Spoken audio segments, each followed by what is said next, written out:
yourselves not tell us that we must act quickly. We don't have time to be playing games. We did, but the moon was to be the perfect paradise for the people of Etheris.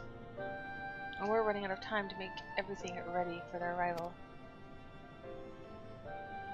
We hoped you'd see the wonders we have to offer, but you found nothing but faults and flaws in our work. Only one of you saw potential, so you others must be kept here. So that's Living Way's game. Run us about in circles, and failing that, lock us away so we can't put the plan at risk. Everyone except Oranger. He understands what's at stake, what must be done. I fear you misjudged us growing. Never have we decried the notion of using the moon as a means of escape. That said, my heart breaks at the thought of abandoning Etheris and her reflections to their doom. If there's a way to avert the final days, I wish to find it. We all do. We may fail, but our efforts would never be at the expense of your plans. Why would you take that risk? There's no room for ifs and maybes now. The people of Etheris will escape here to the moon. They'll be safe, and we'll finally get to see all their happy, smiling faces. I'm sorry, but we can't let you leave. We just can't. Whoa. Whoa. Do what you must, but try not to hurt them. I'll be back in a moment. Don't do anything rash when I'm gone.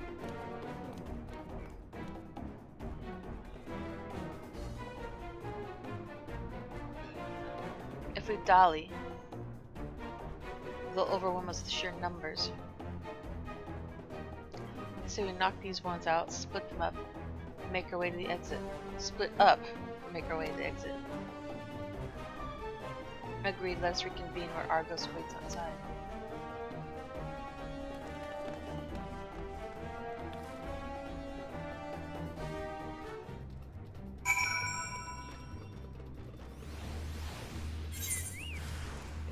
Oh no. I will just stun them with my hope.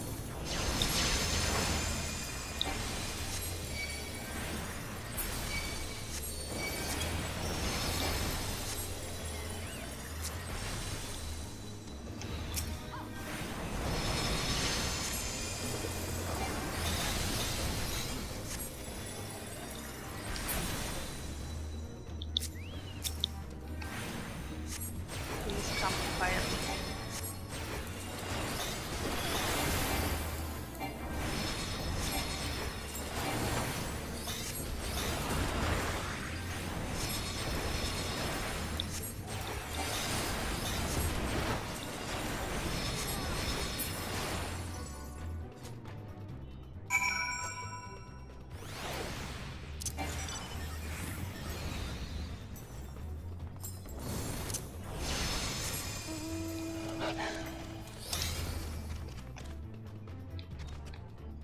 Teleporters on this map somewhere.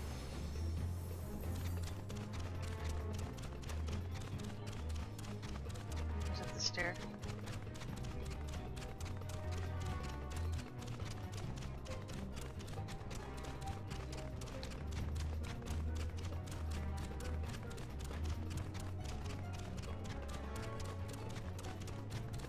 Any day now.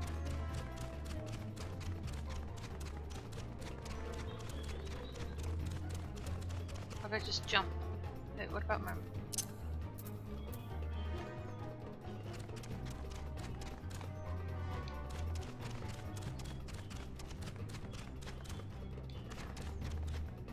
really want to jump.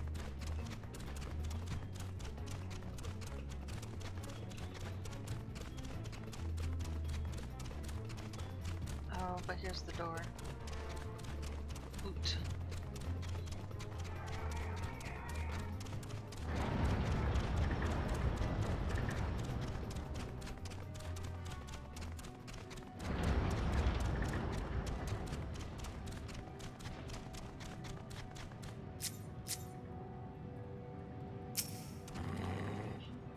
Good, you're here. We must hurry to the Watcher's Palace and find Orange Joe.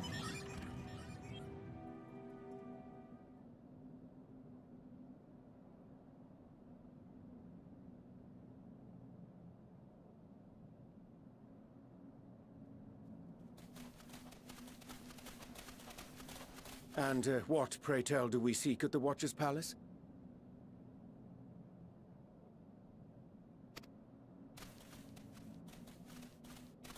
Oh, come off it, friend.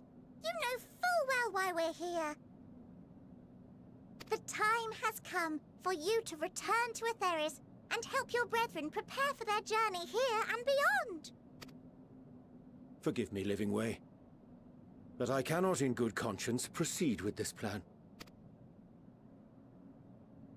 Huh? But what about the final days? The death and the doom? Oh, we have to hurry before it's too late.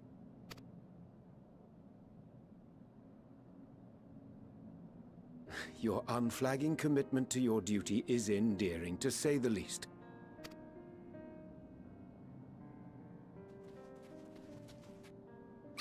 Oh, bugger!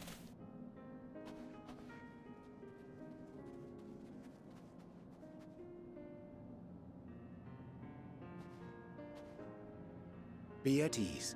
They bear you no grudge, nor do I. How could we, having come to understand your purpose?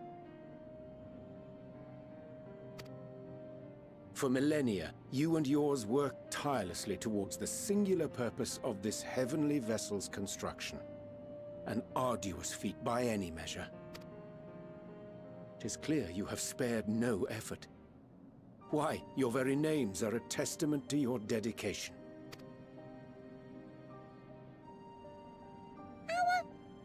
Our names? I'm not sure I understand what you're getting at. Names are an expression of the self, a declaration of one's hopes and aspirations.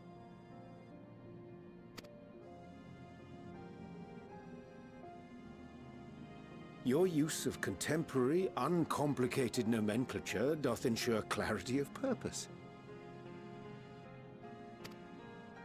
There can be no doubt that your love for the people of Etheris is boundless and pure.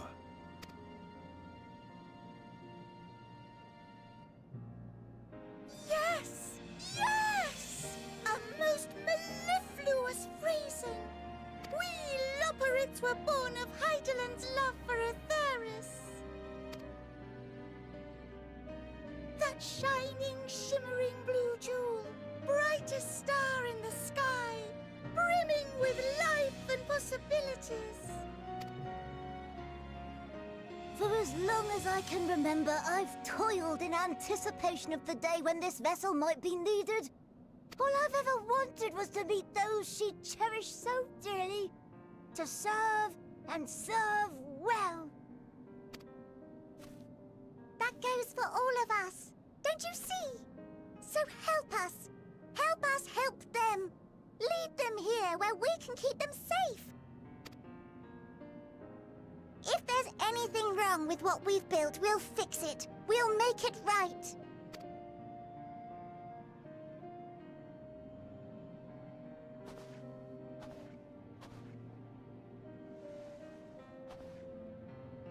Your works want not for repair. Yet there remaineth much for you to learn of men, and your own kin besides.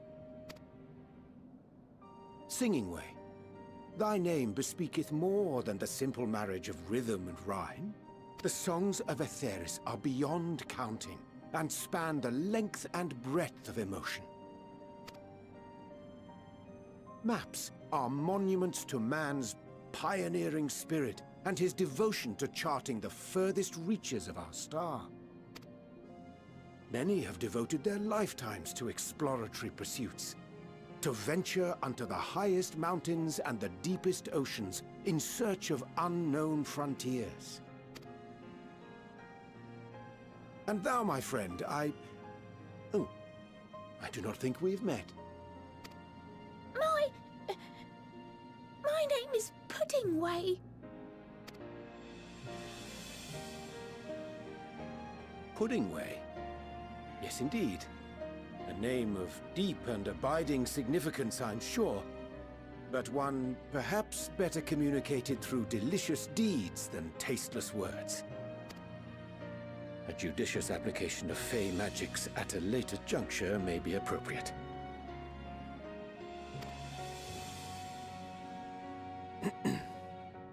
and living way.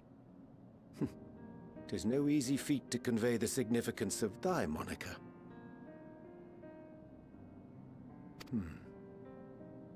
When I was a bookish boy, a dear friend of mine was fond of peppering me with questions as I read, to my occasional annoyance. One day, I posed to her a question of mine own. What doth it mean to live? After much contemplation, she proffered this answer: the anticipation of a half-read story's conclusion. The hope today's mistake may serve as tomorrow's lesson. The wish that a new acquaintance may one day call thee friend. She believed it to be all these moments and more.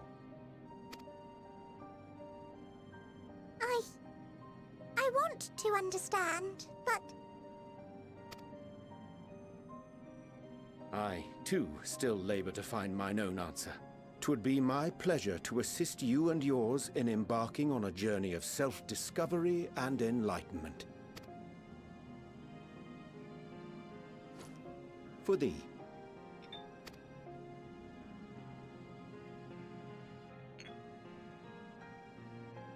Ink as blue as the waters of Aetheris. Made in haste, though I assure thee, the quality has not suffered for it. The people need not be persuaded by honeyed words. Nay, I have faith they shall do what is right in due course. Until they do, I beg your patience, friends. And with that ink, let us fill the empty pages of Livingway's compendium. An open exchange of ideas will surely afford you all a better understanding of modern man, and with it, ideas for improvements and renovations. But more importantly, it shall empower us to together find a way forward.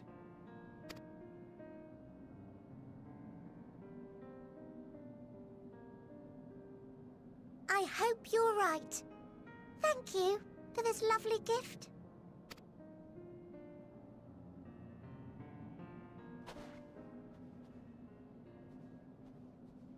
There you have it. I shall remain with the Loporrits to ensure that all is in order.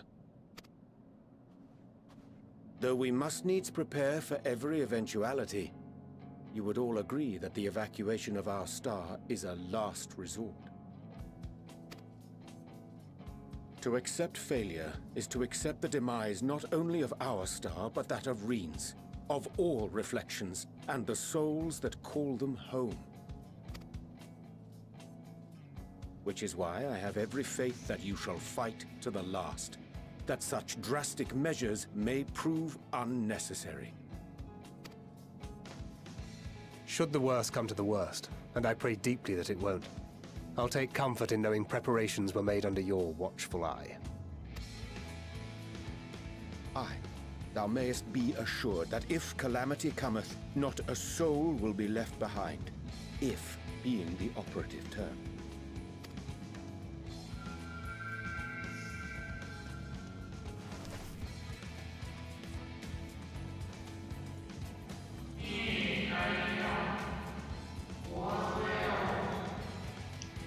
Hey, Watcher. You watching us? That flower, how came it to be in your possession? Heidelin gave it to me?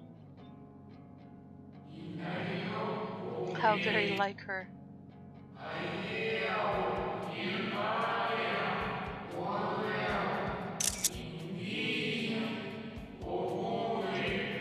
Guided by its light, you may come to know her true intentions. Intentions which remain a mystery even to us.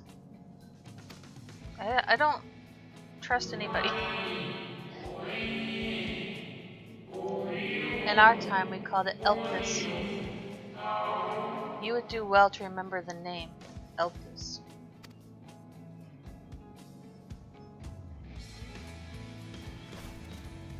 As I mash it into my pocket. I hate to interrupt, but I feel like I need to make amends for all the secrecy. Think nothing of it. We haven't been the most gracious of guests. Do convey our apologies to Growingway and the others. And when next we welcome more guests from Aetheris, we'll have learned to be much more hospitable hosts. Oh, and circling back to the matter of inappropriate secrecy, we ought to discuss our benefactors. Agreed. The Charleyan Forum, yes? What?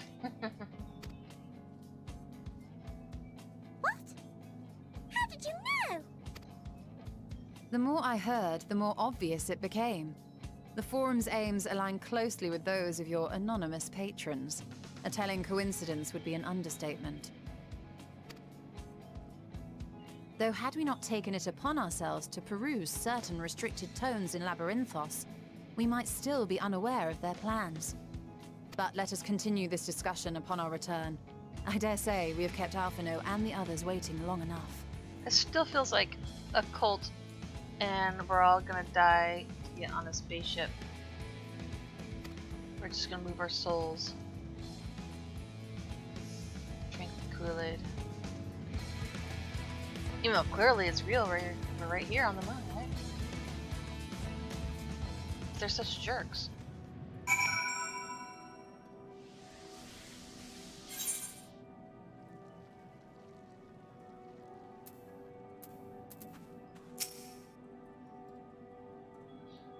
Was relieved to see the living was pleased with my gift of ink.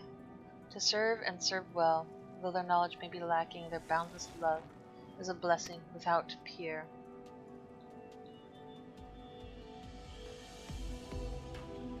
It will be no easy task to prepare them for what must needs be done, but gladly do I embrace this duty, even if it doth necessitate that we part ways for a time.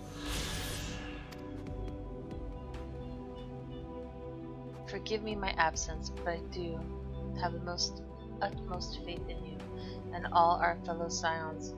When next I return to Aetheris, I pray I find you all in good health and good spirits.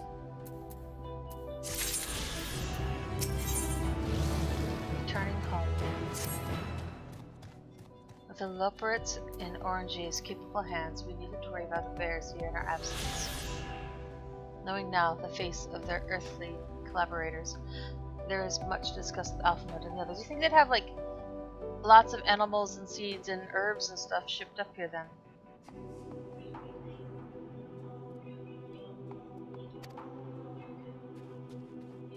Let us return to the Tower of Babel. Our battle for the star will soon begin in earnest, and we must be prepared.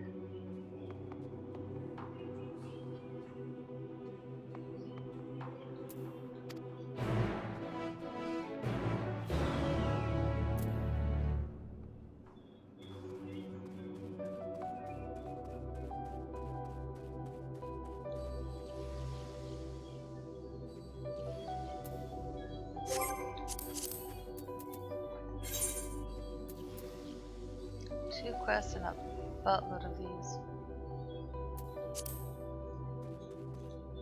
Where's one behind me? Oh.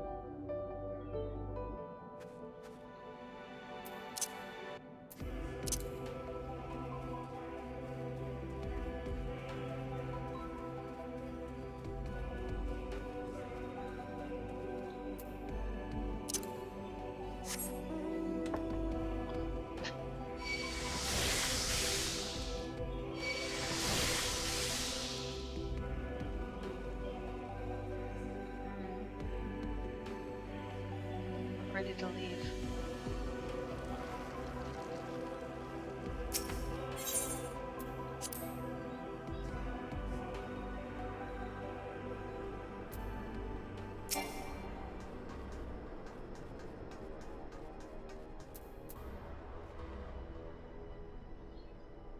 Forgot about this place already. Gods, I can scarcely believe we went to the moon and back. We'll have time to reflect on that later. Right now, we need to head back to Camp Broken Glass and deliver a thoroughly detailed report to Lucia. Should we? I'd like very much to know how everyone is getting on here as well. They'd only just begun to treat the tempered prisoners when we left. I share your curiosity, but warning our allies of the final days is of greater importance.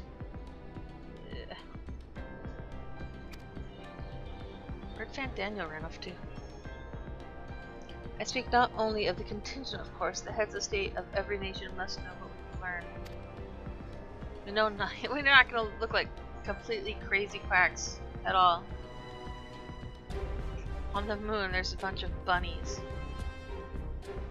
Yeah, okay. We know not when, or where, or in what manner the final days will begin to manifest, but so we must see that everyone is prepared. I think we're asleep, thoroughly drugged up with mushrooms, and this is all just a dream. Agreed, though we may wish to stress the importance of discretion, lest the public be sent into panic. Not that anyone in a position of responsibility should need to be told as much, but it bears repeating. What if we save everybody and we still take a ride on the moon?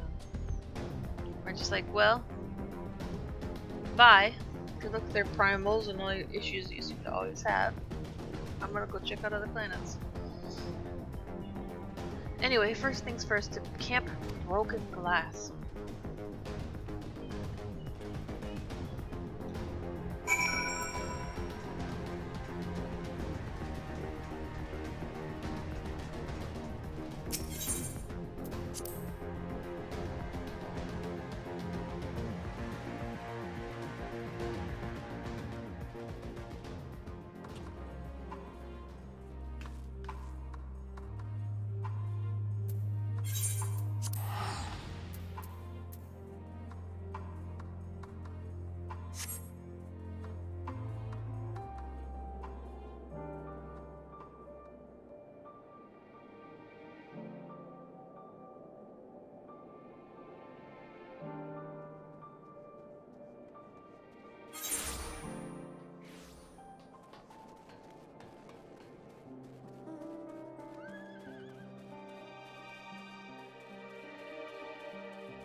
Good to see you all again. No worse for your lunar adventure, I hope. How did she know I went to the moon?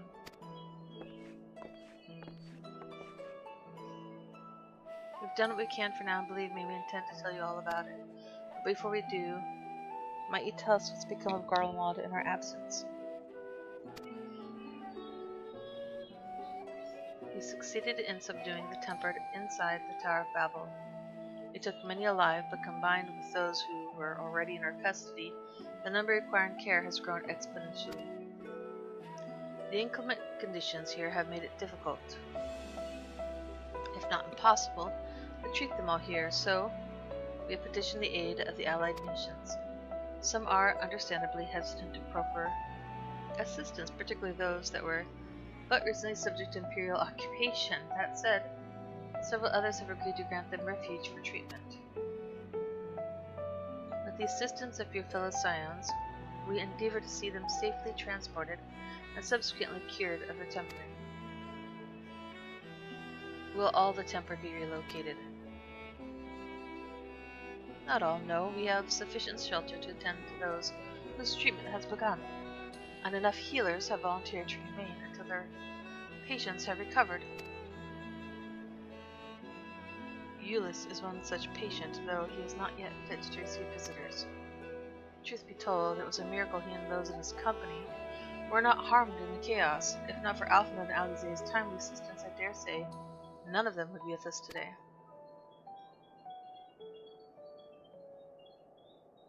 In light of recent developments, have the Alliance leaders come to any decisions regarding Garlemald? Given the tremendous ramifications of what has happened here, it will take time to determine what must be done. In the meantime, they intend to work with the Eastern Alliance to keep a close watch over the provinces. We have other news to share. Shortly after Anima was defeated, we received reports that each and every tower has vanished. For Mercy, the process was apparently not quite as violent as that you experienced in Thavnar. Those who are trapped within them have been rescued and are receiving treatment. Didn't it just all collapse? Hastings and Deaver, the beast tribes, have received instruction in the magics needed to cure tampering. Master Matoya is no doubt thrilled that Mother Seaports for so many visitors.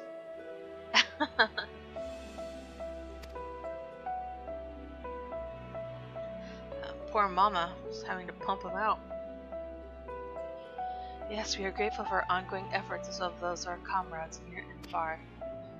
As for the contingent, several of our members have been granted leave to return to their homelands after the transfer of temper has been completed. Lucia and I will remain, along with a small force, to continue offering aid to those here in Garlemald. The Empire be no more, maybe no more, but there are yet those who call these lands home. I believe that accounts for recent events here. So what of the moon and the Telephoroi?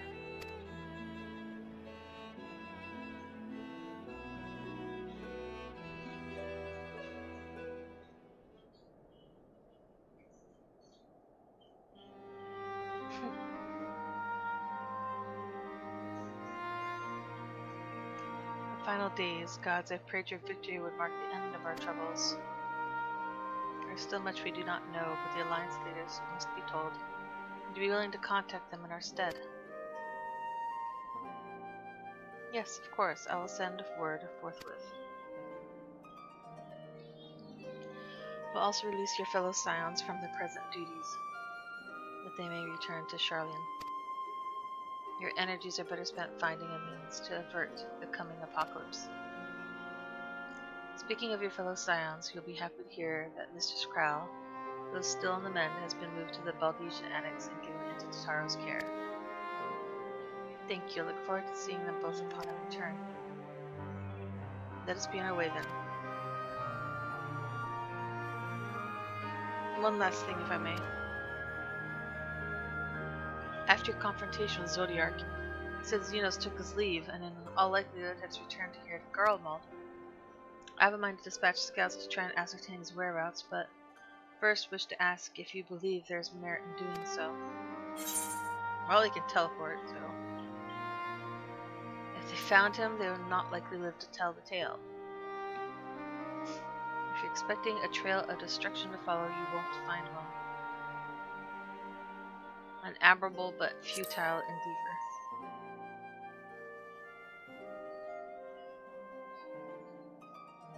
Okay. I suppose if anyone is to hunt him down, it must be you. Who else could even hope to bring that monster? I forget I entertained the notion. While on the subject of Xenos, the 10th Legion has made an official proclamation. What about Fandaniel? Do you guys know about him? They denounce the Crown Prince and condemn his role in the Empire's downfall. His very title has become a source of shame among his former subjects, and its continued use serves only to hinder relations with foreign nations.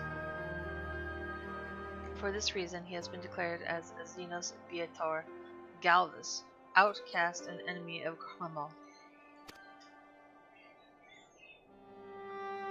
I don't think you'd care anyway. Fandaniel is no more. Is he? And now his own people turn against him. It seems he's not, but his bloodlust to keep him company. I thought... Did Fandaniel finally die? I thought he was up to more things. Better that than an army to see it stated. At any rate, I will not keep you longer, I pray. Use safe passage back to Charlian.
Welcome back. We were worried about you.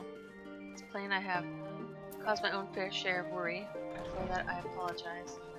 Hydaelyn called to me that day when you entered the Tower of Babel. Her pleas were faint but desperate, and I knew at once she required a vessel to carry out her will. I came after feels like a dream, barely remembered. My body flowing through the life stream toward Garlemald. When I regained consciousness, I was all aches and frostbite, exhausted in ether. So exhausted, in fact, I could only laugh, for it was in that moment I understood Raha's weariness. From the Tower of Zot.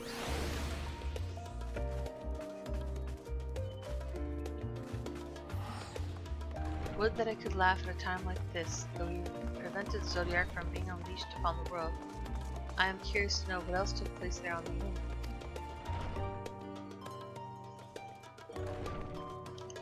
Perhaps we should wait for the others to join before you give your account. Let us reconvene in the main hall once they've arrived.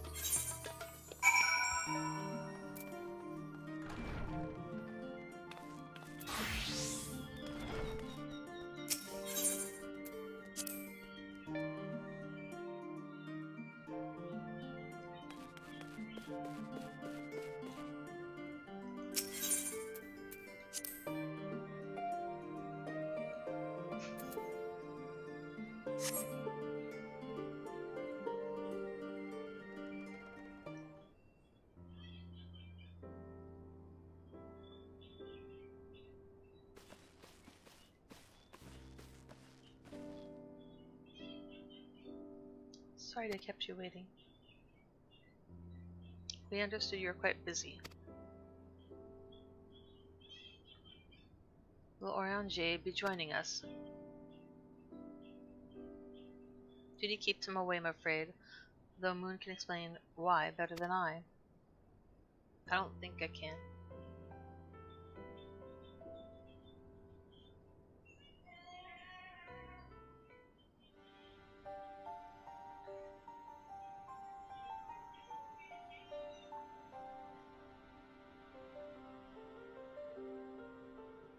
The final days as befell Amarat. Basil's up. And we are to escape via the moon. What of the source and its reflections? I'll blow up. I have no intention of standing by while the world falls. Stop this. Unfortunately, we have no answers at present. Is this how we got removed last time? If the celestial currents have grown stagnant, as was the case in the time of Amarat, the solution would be to alter the flow of ether throughout the entirety of the star.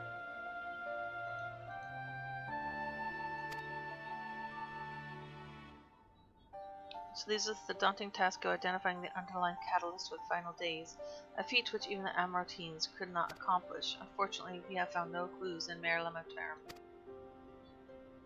There is still much we do not know about the catastrophe itself, let alone what may have caused it. The final days were marked by the corruption of the Amaratines' creation magics. We command no such power, which invites the question, what havoc is in store for us? If we knew that much, perhaps we could draw some parallel with the events of the past and thereby form some semblance of a plan. Perhaps we should start with the Forum then. Having worked with the Loporrits in secret all this time, there's surely more than they can tell us. Forgive the interruption, but I have urgent news. The Forum is holding a public assembly in the plaza outside, some sort of announcement. What's Father up to now? He's beating the announcement before we can beat the announcement. There's only one way to find out.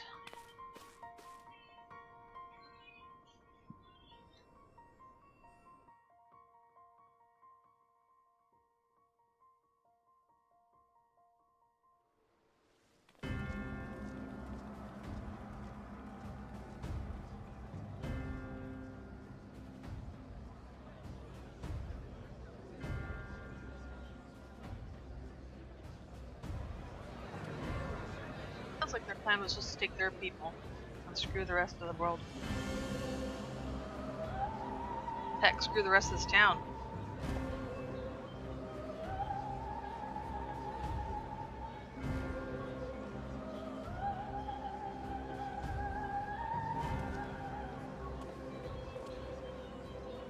Order! Order, I say!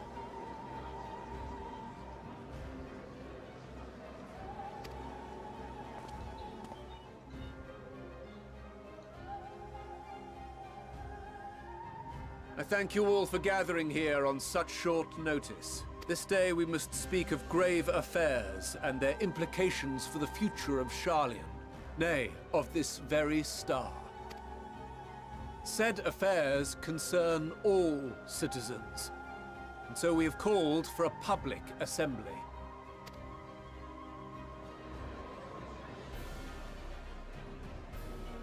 You may have heard rumors of the Telophoroi, and the havoc these madmen wreak abroad. Under normal circumstances, we would pay little heed to petty disturbances outside our borders. The final days, however, are another matter altogether.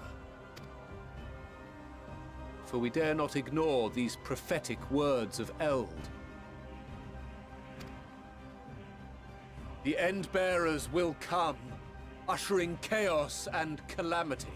The final days descend and devour the very star. I've never heard this prophecy. Is it true? Will all that really happen? Calm yourselves. The time has come to speak of the Forum's most sacred duties. But first...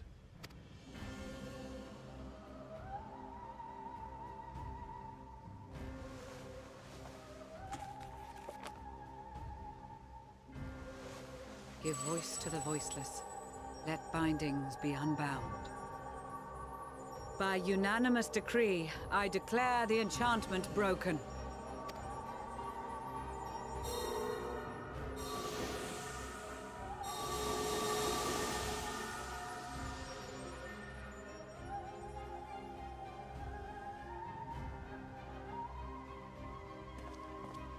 Master Leveilleur, if you would. Very well.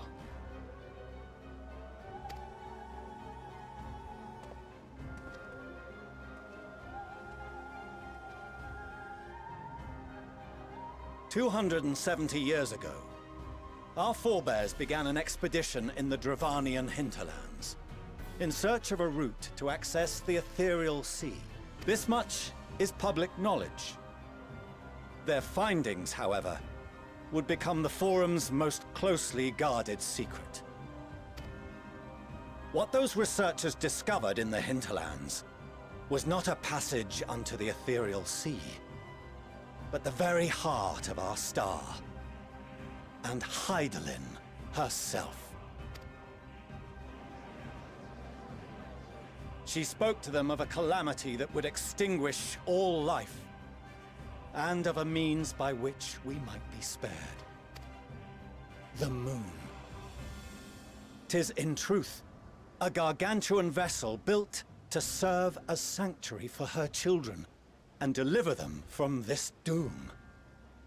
Much like Nunkref's hope in ages past, it will bear the people of a world in the throes of death to a new home. Needless to say, this will be no small undertaking. To facilitate the great work, the Forum has maintained close contact with the servants of Hydaelyn, who presently reside on the moon. Convinced that the foretold end was all but inevitable, we began amassing a wealth of knowledge, not merely for the betterment of our nation, but in preparation for the journey to come. You reveal this to us now? By the gods, how long do we have?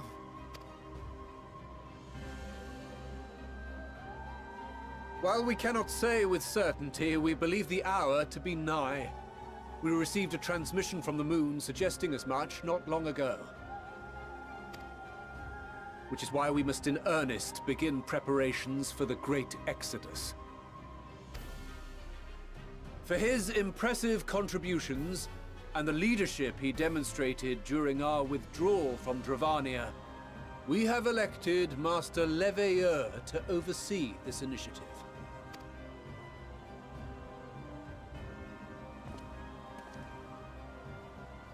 Fellow scribes and scholars, my countrymen, we face a threat of unprecedented scale.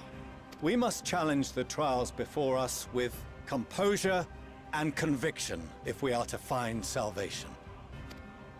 The wisdom of Sharlayan has ever been a shining beacon in the darkness, and so it shall continue to be.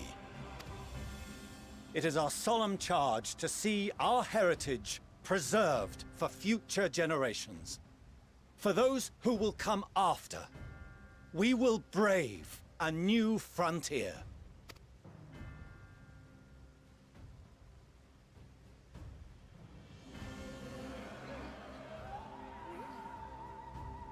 Administrative edicts will be relayed to all major institutions ere long. In the meantime, carry on with your duties. With that, I hereby call this assembly to a close.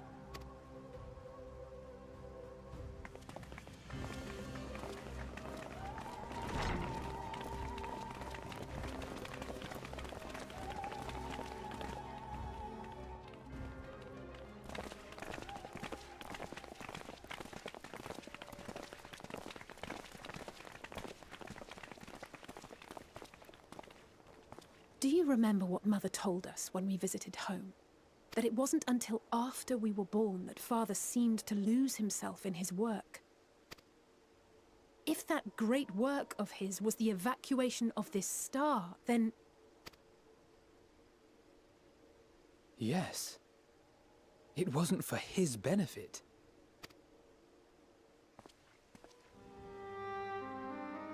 Would you mind waiting here a moment? I wish to speak with Father before we leave.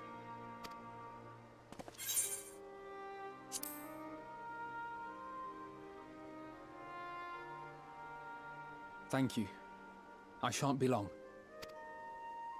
If it's all the same to you, I have a few choice words to share with Father as well.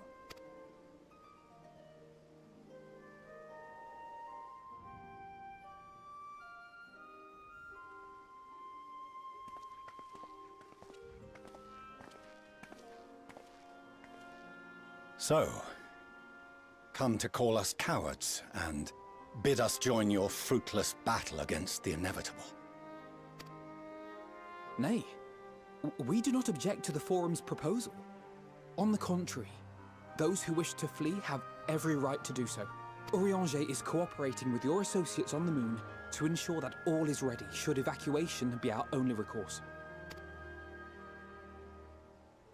Then whatever your business, I suggest you be brief.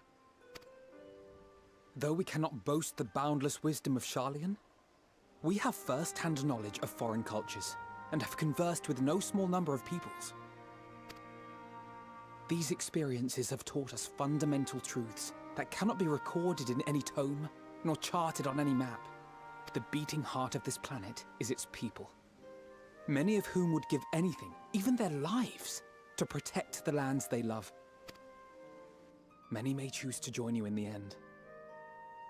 But what of those unwilling or unable, for whom escape will never be an option?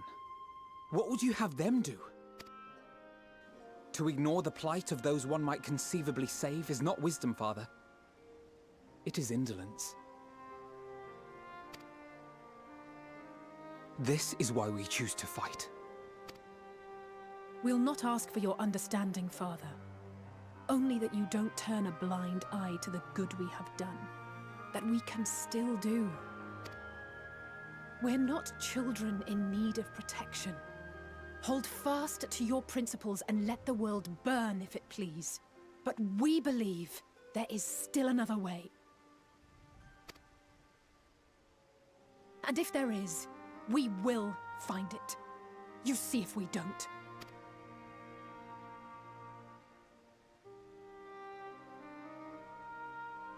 Do as you will. Just stay out of our way.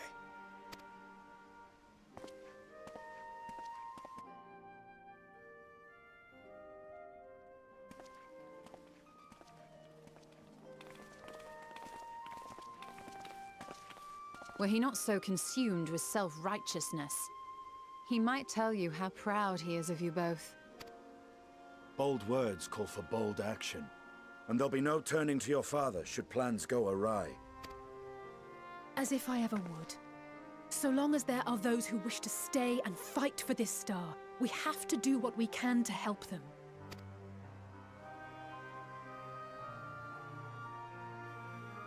And if we're to do that, we'll need to be well rested. Wouldn't you agree? And having triumphed over what we once thought to be the source of all evil, I can think of no one in greater need of at least a dozen winks.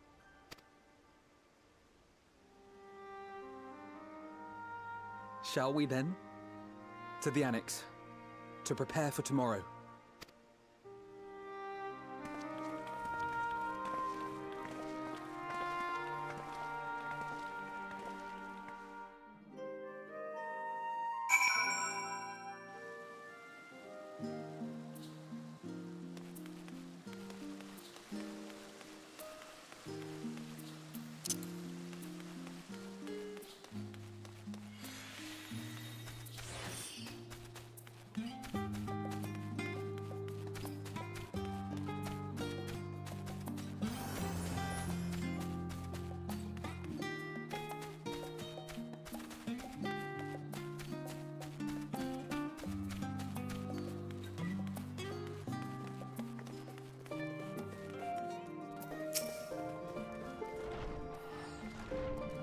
Crowd tells me the forum made a rather momentous announcement, so there's to be a great exodus, is there? I'm reminded of my narrow escape from the Isle of Val, the realization of the running, a mixture of relief and regret after why me? I ask myself, why me? Why us? Why now? Why wonder? There's no use spreading over the cosmic morality, or lack thereof. We're here, and we'll get through this together, and who knows, maybe my luck will rub off and grant everyone a narrow escape. There's no harm in praying for as much. Oh, but enough of my rambling. I'm sure you're exhausted, your chamber awaits.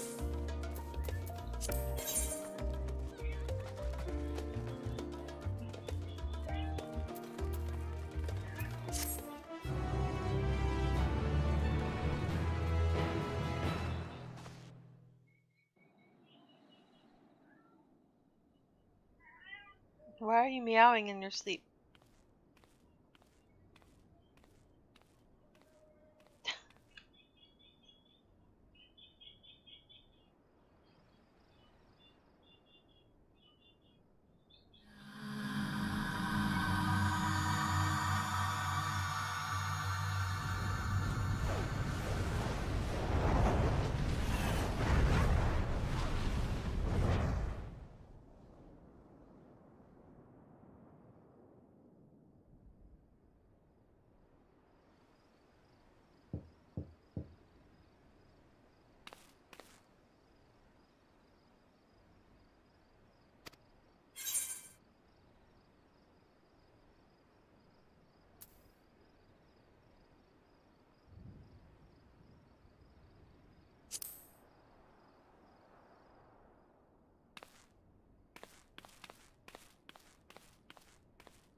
Oh, I could have chosen who came to my door. You're alone.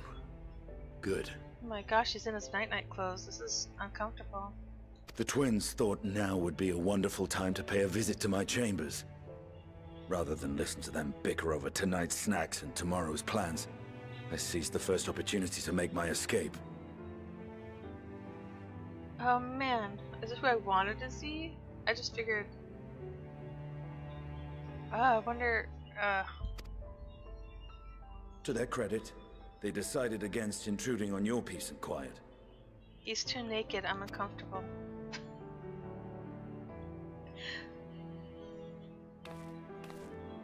You won't come in? Can all be a bit exhausting at times, can't it? I wasn't sure what to make of you at first. During the Dragon Song War, how quick you were to take up a cause not your own. But I came to see that is simply the way of you and yours. I will not pretend to understand this talk of ancient primals and the final days, but I trust in your judgment and choose to believe in your cause. You and Alphino have my lance, now and always. You'll need it. Rack and ruin looming on the horizon. Calamity bearing down upon us. There's no place I'd rather be than here. Standing shoulder to shoulder with friends on the front line. This is way too many words for a Stinian.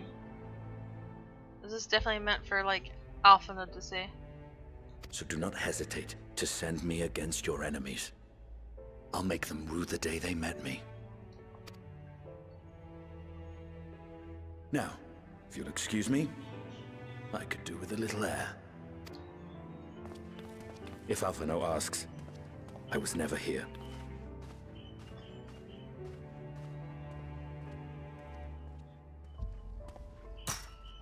What the fuck are you gonna do, Superman? Until the morrow.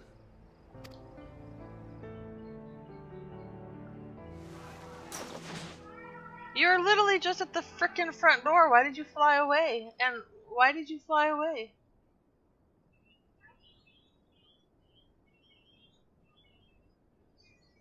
Dude, I'm tripping. He came to me all undressed, and then he flies out my window. I am so tripping. A short while earlier in the Alamegan Quarter. Uh-oh.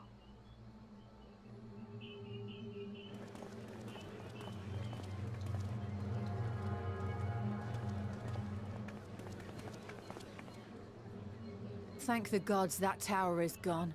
The sight of it was enough to make me sick.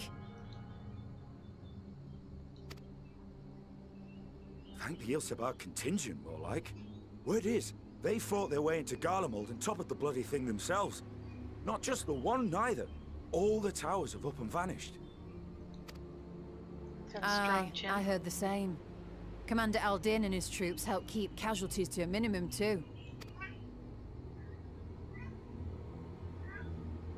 But is it true they brought back tempered Garlean soldiers? As Commander Aldin tells it, they've a treatment for that now. But don't you worry. Cured or not, they've no plans to bring them into the city proper. I see. Well, that's a relief then. I know we've brothers and sisters among the lot, but I can't say I'm eager to welcome them home.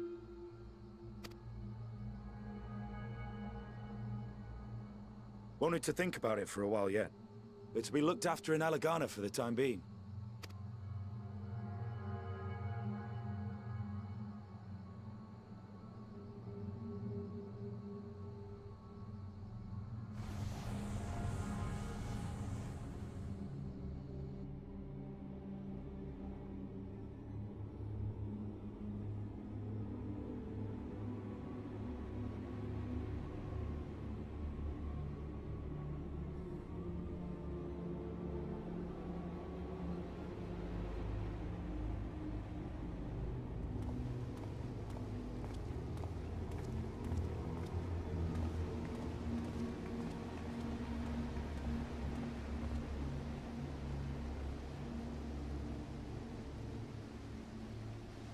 Another day, another commission of paramount importance. Well, what have we here?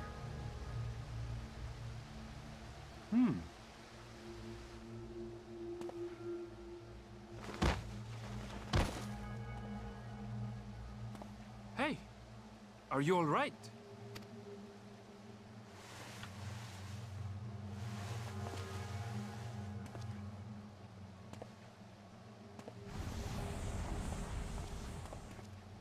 Was that? No. The shadows play tricks, nothing more.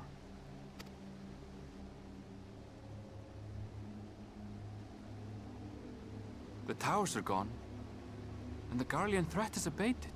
And yet, why does it feel as though it's about to get much, much worse?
I don't remember. Is this our first level 85 quest? Skies Aflame. You get crappy dye. All yellowish. Raisin brown. Let's just about to call for you. I pray we received another call for assistance. This one comes from Radzahan. The others are assembled in the main hall to discuss the situation. You must join them at once.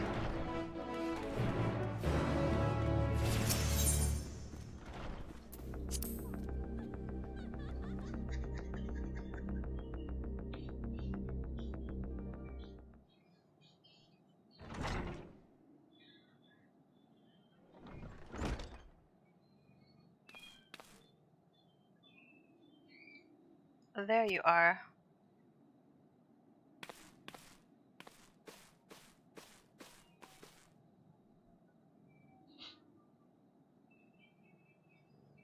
Our worst fears have come to pass, but moments ago, we received grim tidings from our contact in Radzahan. Vile beasts have appeared as if out of nowhere, claiming one victim after the next. What's more, they say the very sky burns above them.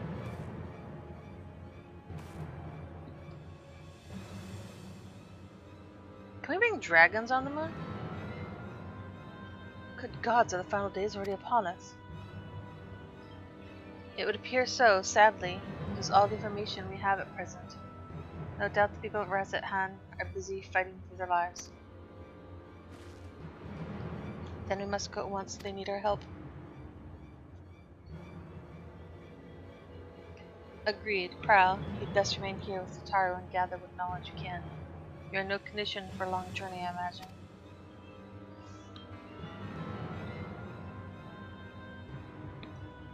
Very well. Similar phenomena may have been observed elsewhere, and if so, we must know about it at once.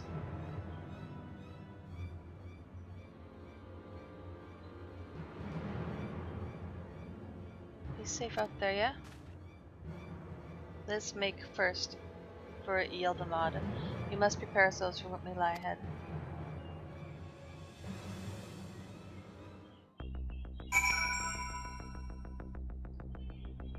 Some intense music.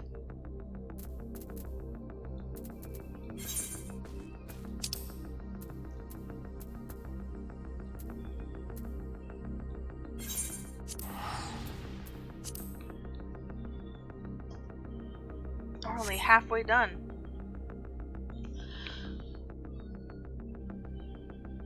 For now.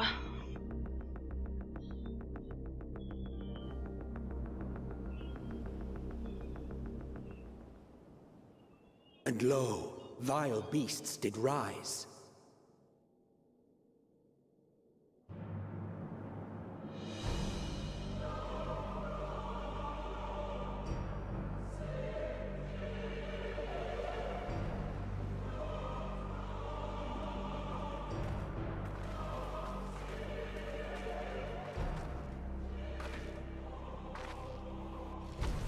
Leaving naught in their wake but blood and ash.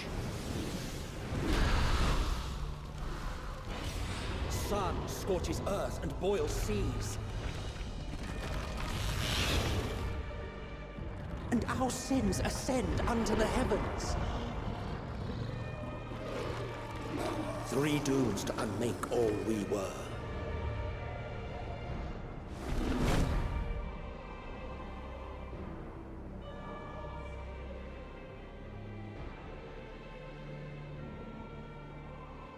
The sky burns. The final days are truly upon us. My friends, I trust you have heard the news. We have. What can you tell us of the situation, Your Excellency?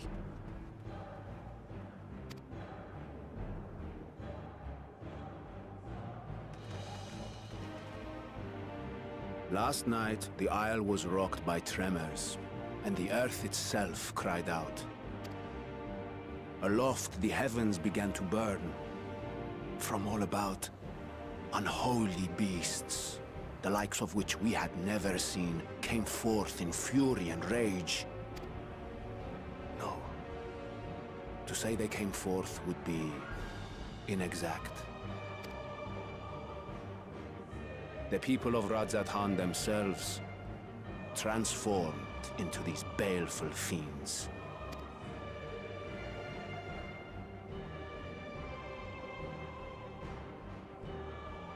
Though the phenomenon was observed throughout our lands, the first creature, the largest and most dreadful of the lot, wrought havoc upon us here in our fair city. Though they bear superficial resemblance to divinities of legend, they are ungodly abominations. The people decry them as blasphemies. The Large One's rampage has since taken it to the northern reaches of the island. I mean to dispatch our radiant host in an attempt to quell the threat. And what of Vritra? Vritra too makes for the north of his own accord, and yet he knows the blasphemy and its minions were but yesterday his beloved people. I pray his boundless compassion and mercy does not deter him from taking unenviable but necessary action.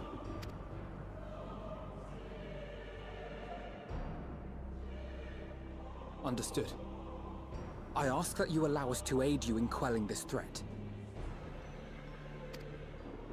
You would risk your lives to help us yet again? I have no words to express my gratitude. Our regiments approach the north from several directions, with a number of units set to depart from the docks of Yedlimat. They will make landfall in an area of dense jungle, where one can expect to encounter dangers even beyond the fell beasts we hunt. I leave you to your preparation. You will find me at the docks when you are ready to depart.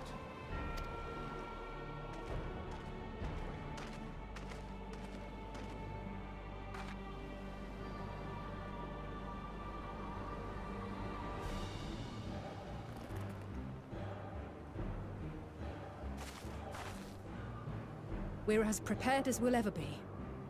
Let's go.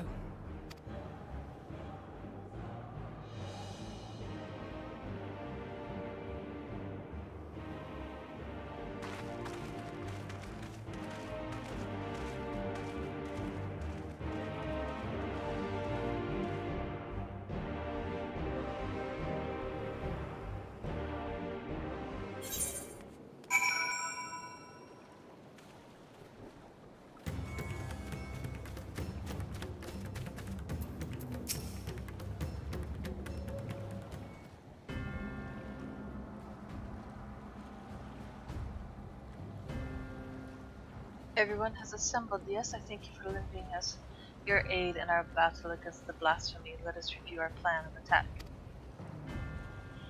I would have you board this boat and circle around the north side of the island. There you will find a dense jungle we call Vanaspati. It is a sacred wood home to many temples and a number of villages. Vritra and the Radiant Host have gone there ahead of us. I ask that you join them and do all in your power to destroy this blasphemy.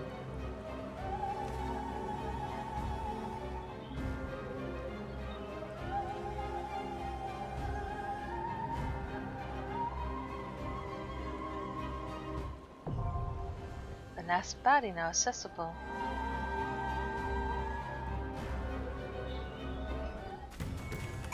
Dungeon?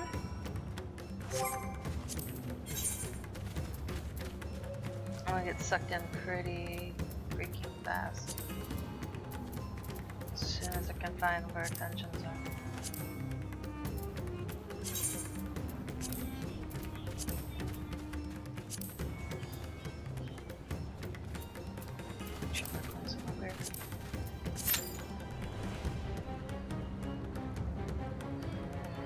Dreaded 5 minutes.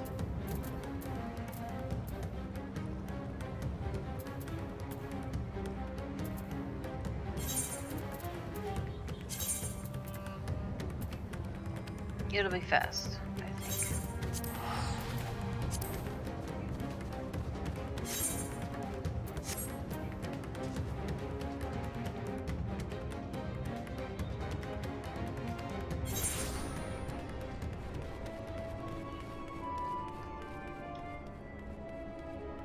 Happy moon music. Who knew my name would represent the end of this era? Hey, Sterny. So we learned that Dreamy is hardworking.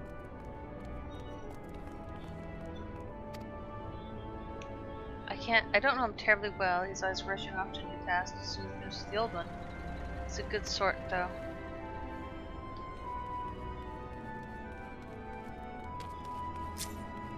Easygoing.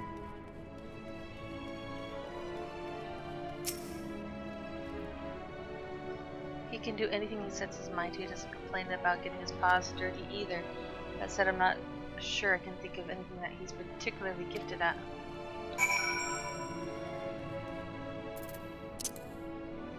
I have 1 DPS.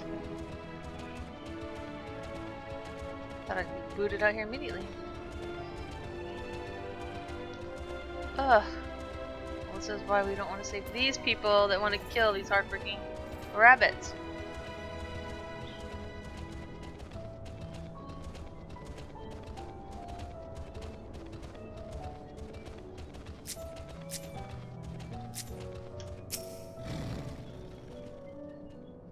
They have aught of interest to share. Please say they did.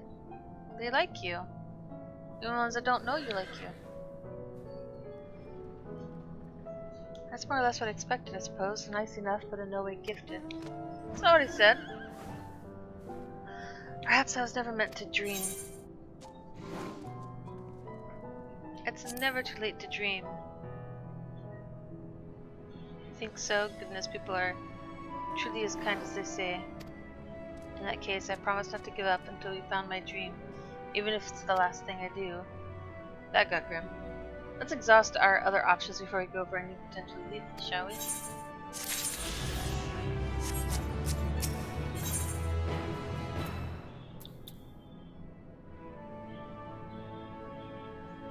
Wants to show me how he spends his day.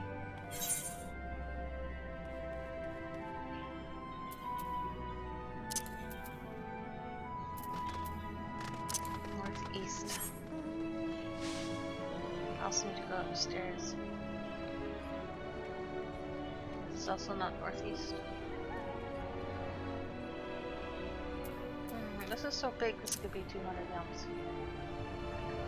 Nope.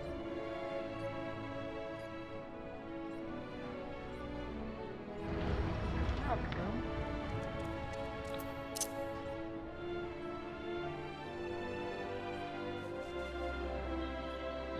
Moping.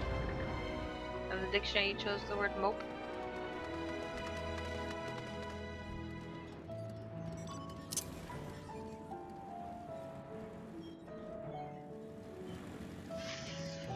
Any way I can jump up here?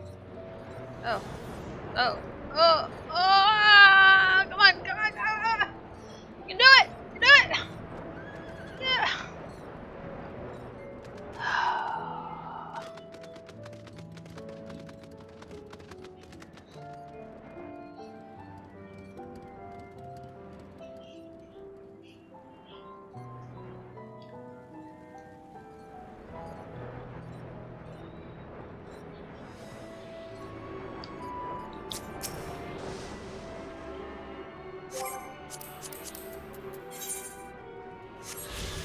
Still have a quest and a buttload to get.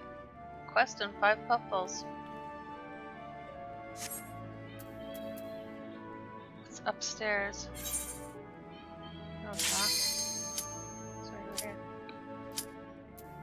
There we go, Venispati.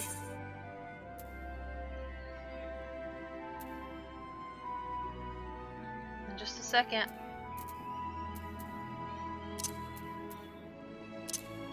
Southeast.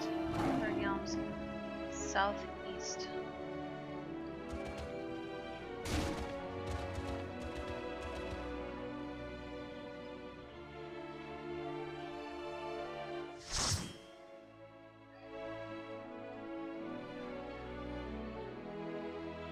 Tree spring.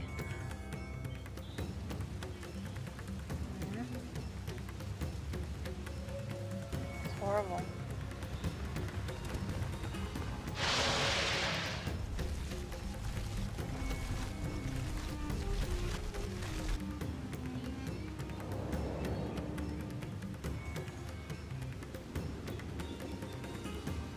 An island burning, surrounded by water.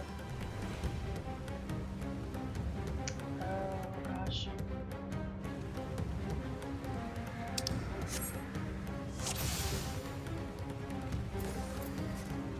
Some water.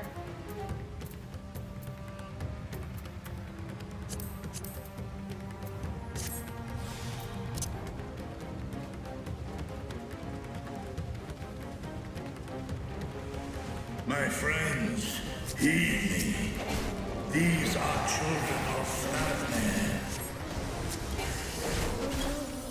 Forgive me. I could do them no harm.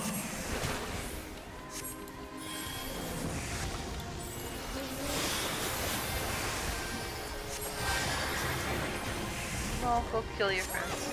Okay.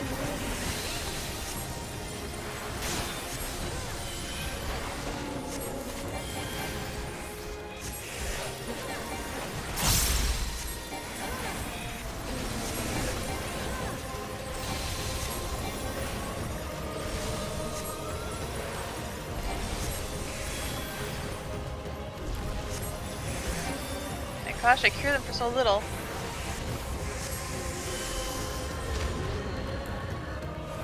If this is the only way, I shall silence the beasts of the air. Pray continue onward.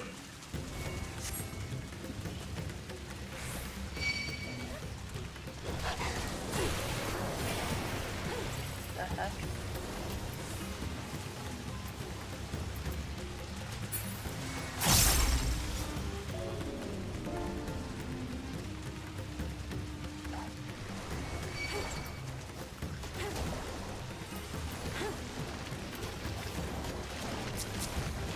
Rose is going for it.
Late. Trinikia. Oh. You're right, now we have to kill you.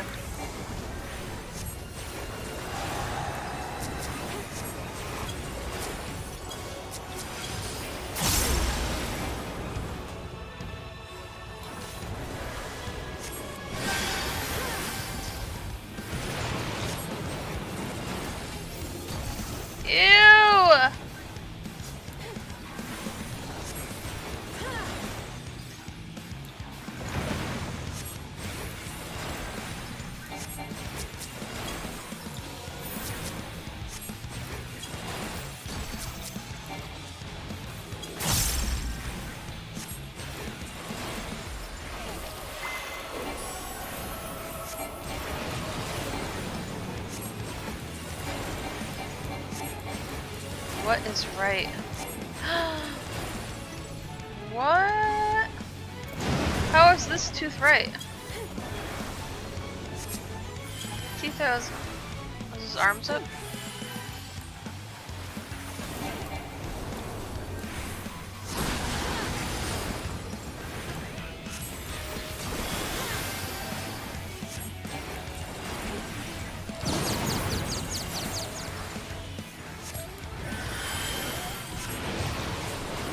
Temporary misdirection. Such pain, such pain.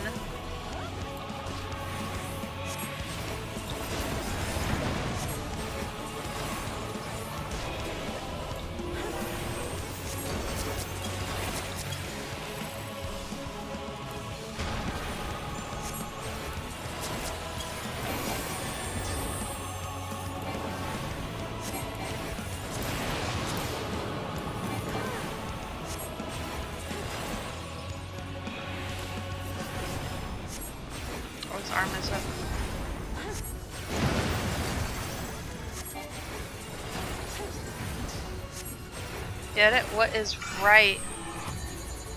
So he's got his right arm up.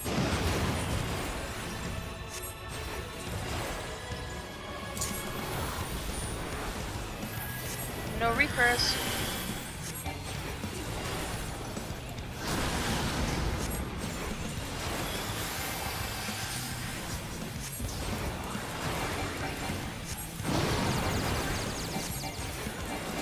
Mouth off.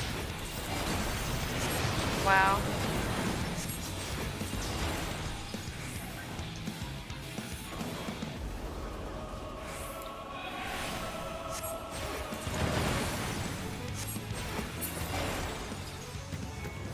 What do we got?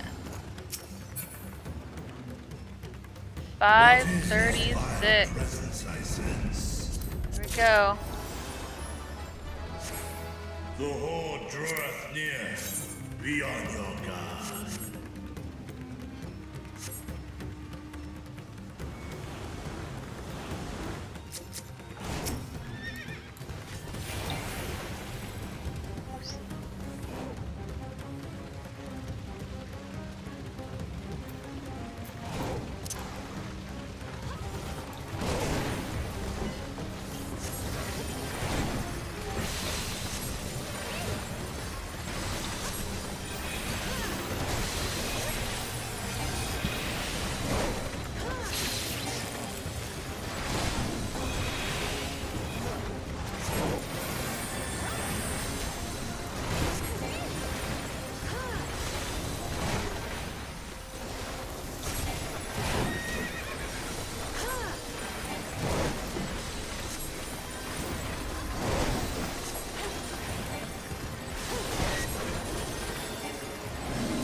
Hunter.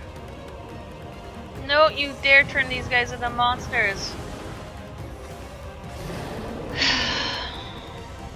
Mom, make it stop. No, not her babies too. This is some cold ass shit.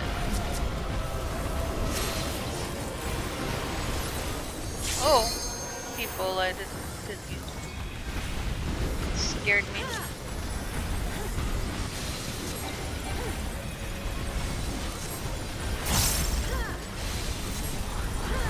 Some messed up shit.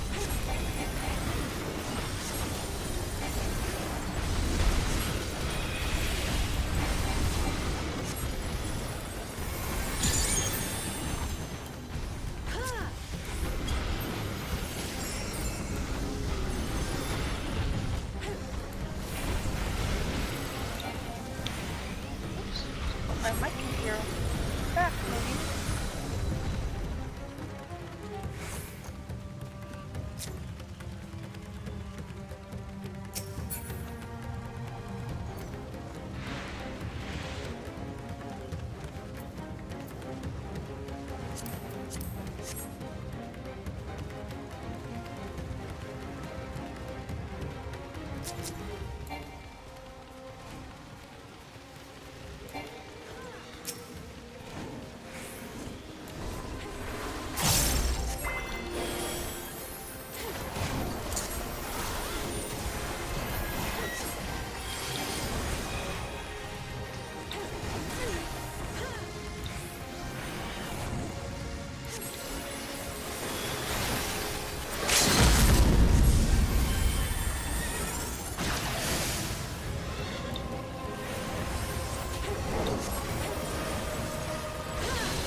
fire outside.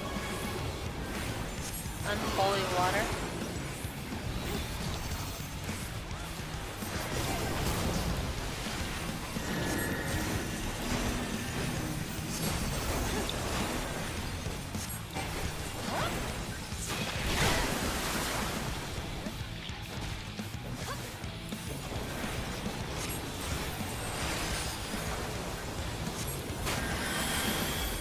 Just like that little pop in. If it wasn't normal water, we could have doused some of these flames. Ether siphon.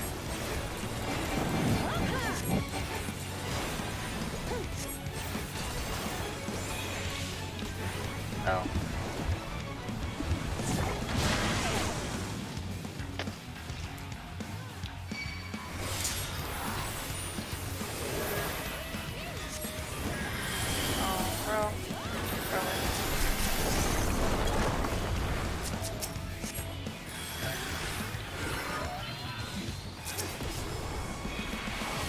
Dang, he's on 45%. If they're siphon again.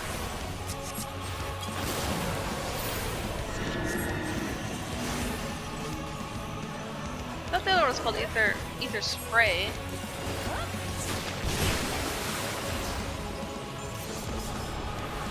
Poison heart.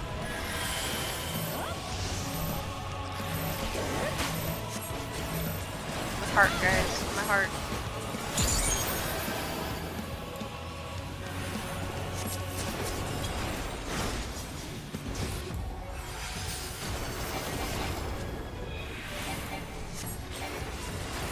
Can't fly there yet.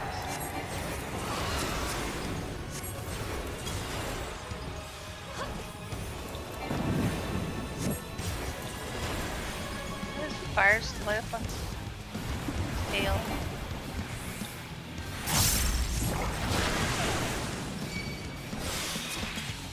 Wait, why don't I get hurt? What did I do wrong? If you want to get touched by levels?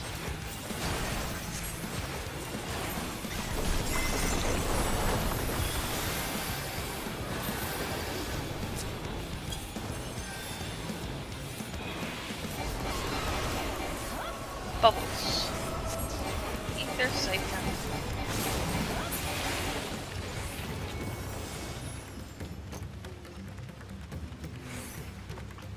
So sad to get rid of the gear you worked so hard to get.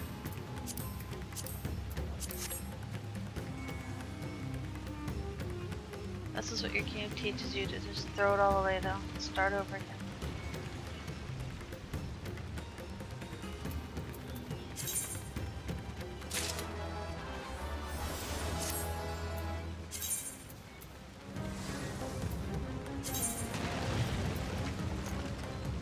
Vitality 98. Damn! Look at all this. Oh my god. Excuse me. Direct hit is now only worth 24. I don't know, I think my gear that I have is better. Because it's melted.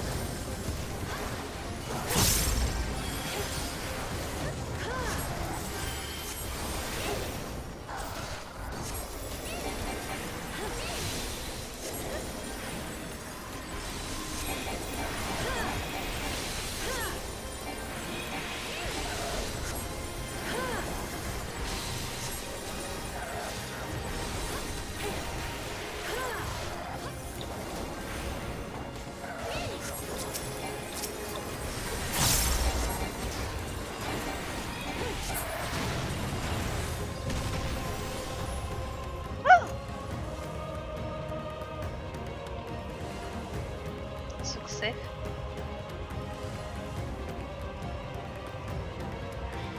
All these poor buildings. Chubby birds.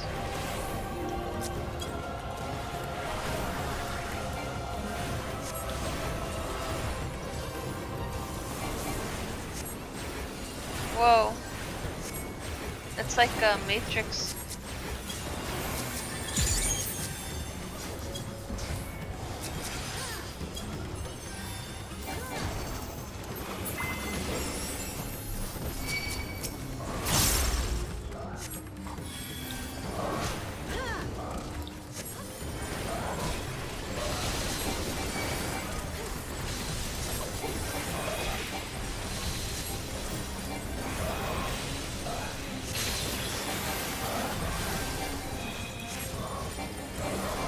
found.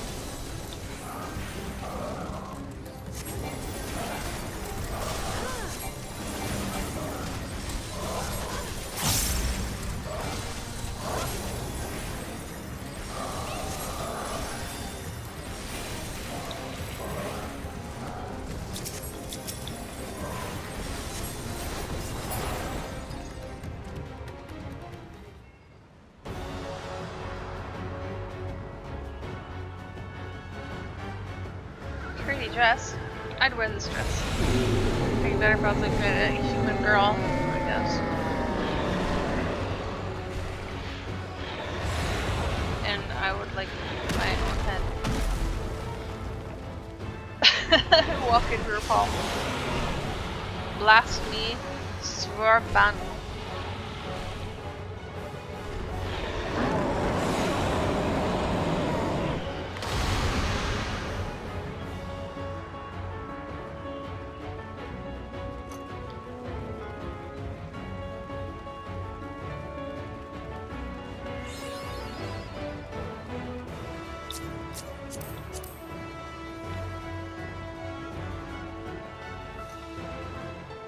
Vatakara.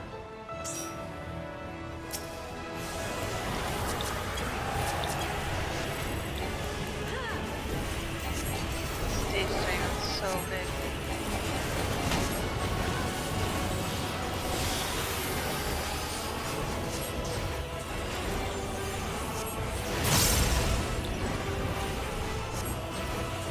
Hero disruption. I've got a ball on me, guys. It hurt too.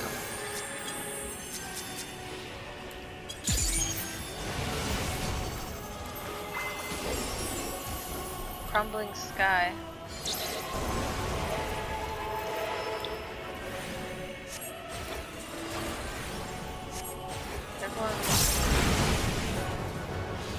Oh no.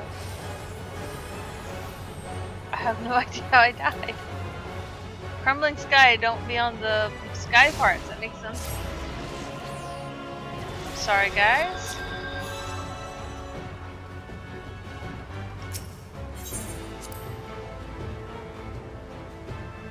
Why is my...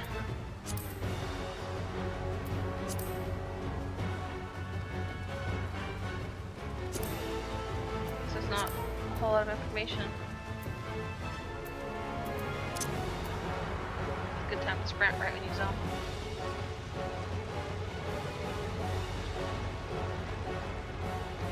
Well, we didn't die until the last boss.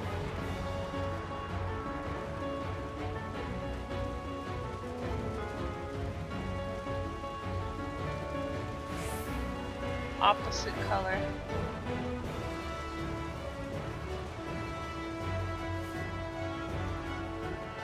Look at him over there.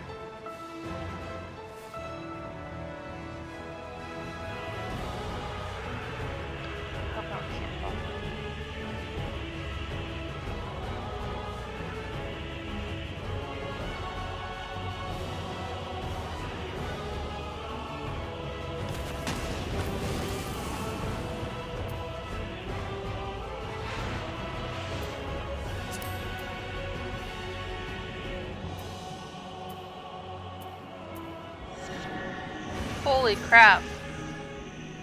Is that necessary?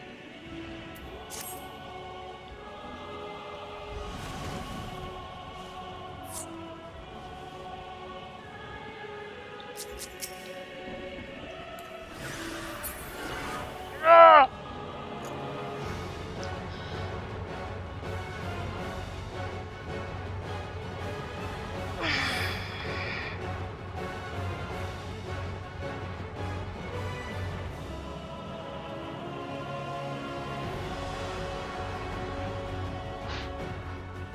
The city burning down there.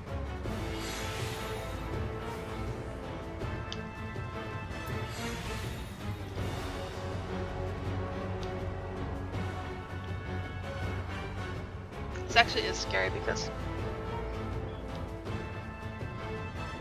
there are fires near my house and the whole world turned red. And I must say it was very scary.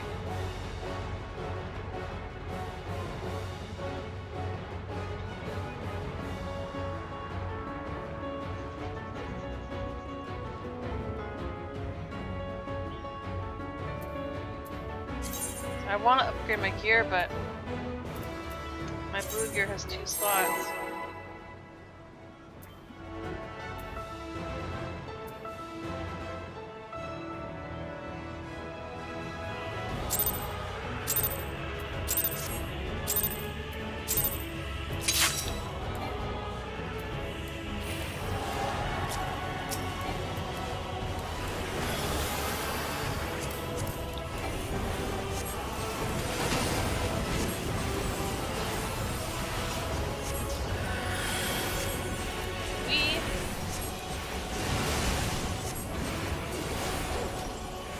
If I'm red, then I should be on the blue. Should I not be near people? Does everyone see this thing around them?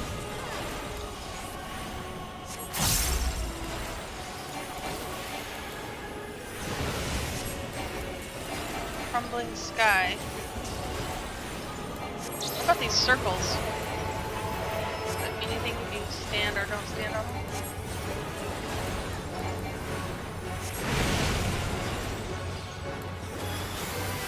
Damage.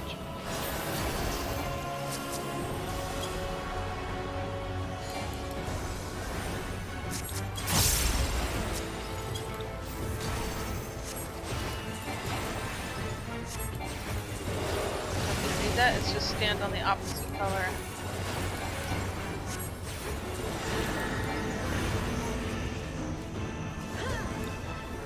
You can't possibly. You must have to avoid those red circles.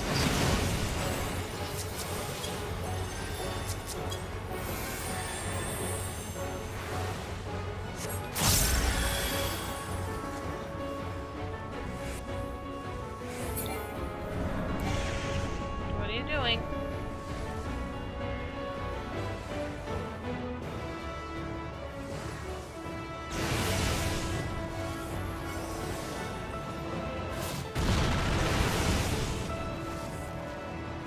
There are big balls in the sky. Shit, I'm on the wrong side. Fuck. Fuck. Let's go.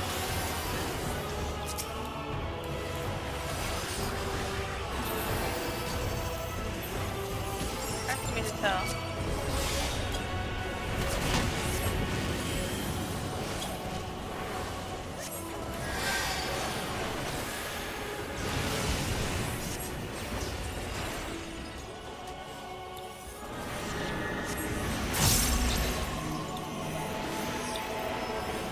Oh, you get knocked back into the red. What? I was in the red! Oh no.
go.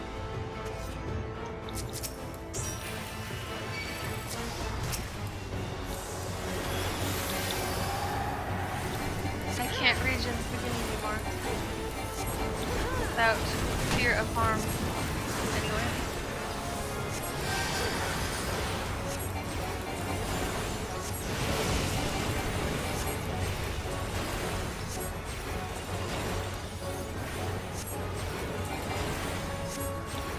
We have to be on separate squares.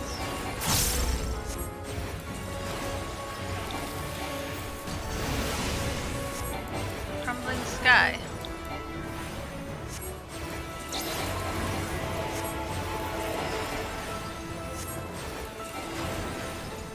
Do these triangles mean something?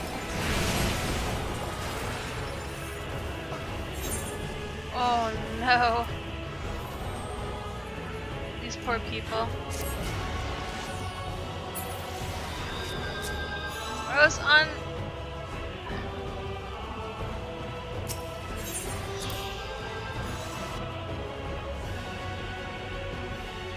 They're gonna kick me.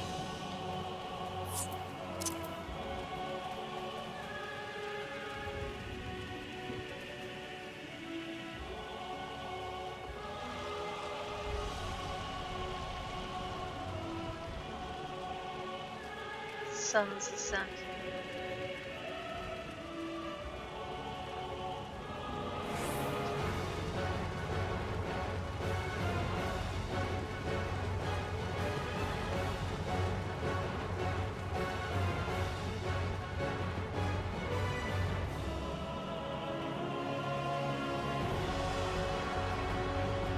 That's why it's hard to be a healer. Everyone else can fail, but you can't. Unfortunately for them. I should become a bard. Don't matter if I die or not. No offense to bards. No matter a little bit. Not too much.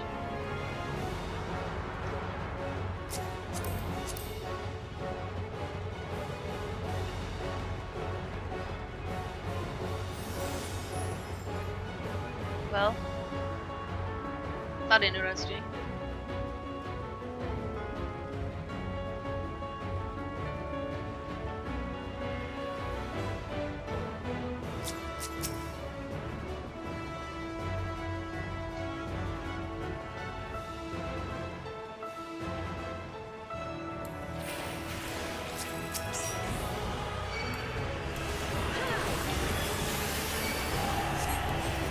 Flames of Decay is gonna be your AoE.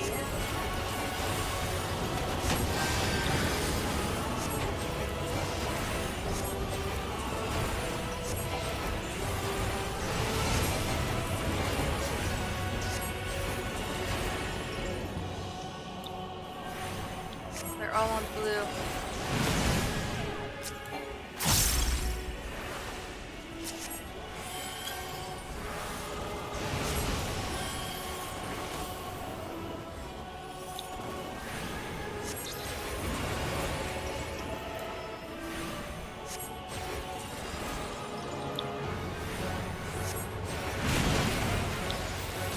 Is it just that you're too close?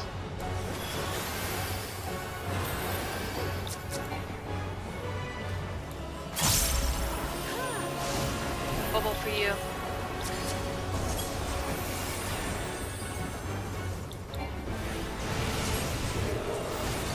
Crumbling sky.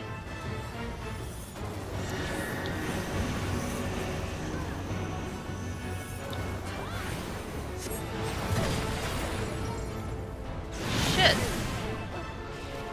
Why is it sky and then you want to be on the red part? Wait, I mean, on the blue part.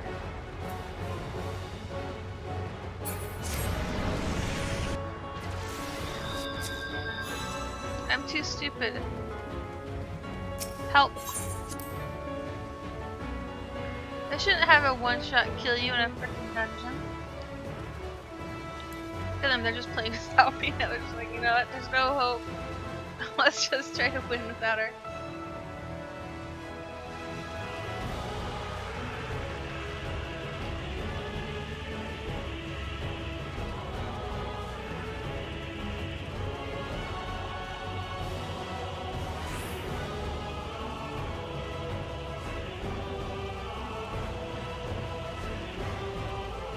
wonder if this thing works. Because I would keep learning, but I don't want to be detrimental to these people either.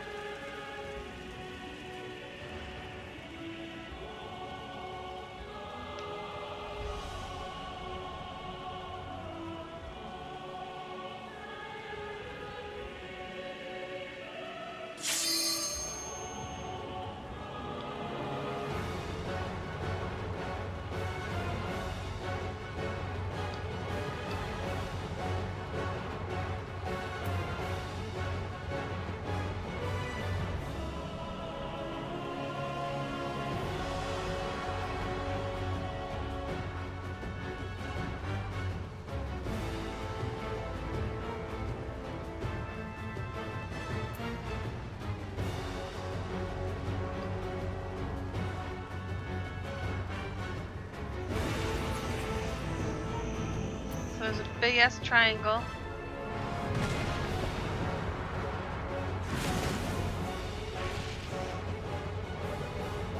You're particularly in a triangle.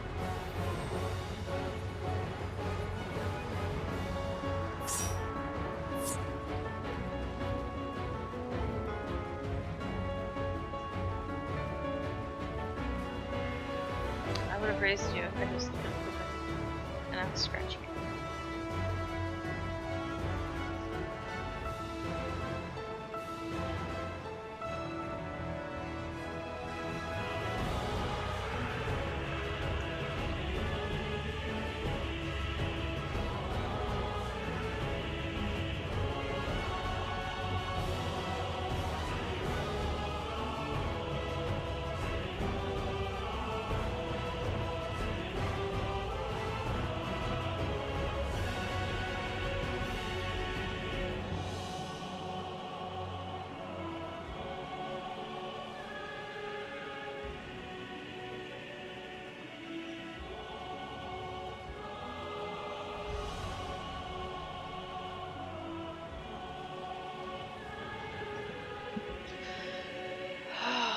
You should go watch a video. It's so easy getting here too.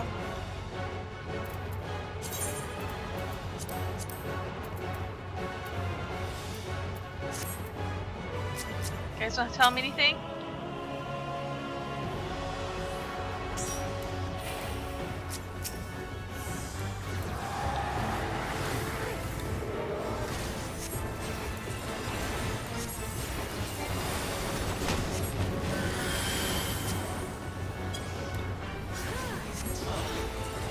Down, please. It's very serious.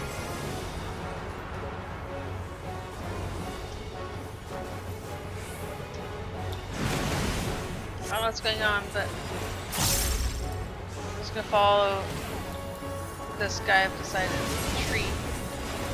Crumbling sky.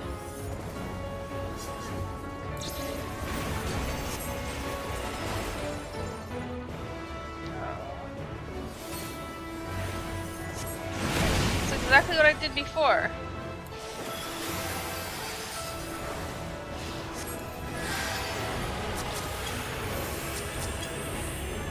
Gnashing of teeth. Clearly, his butt doesn't. His skin is kind of wormy. Crumbling sky.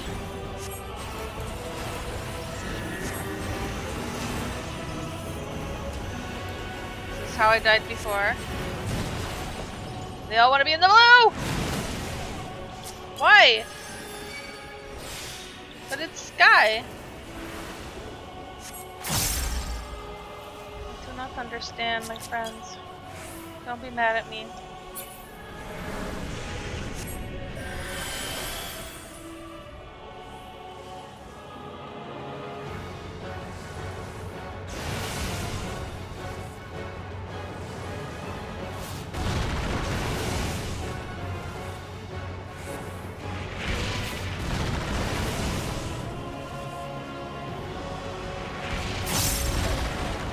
Fuck you! I'm tired of your nonsense.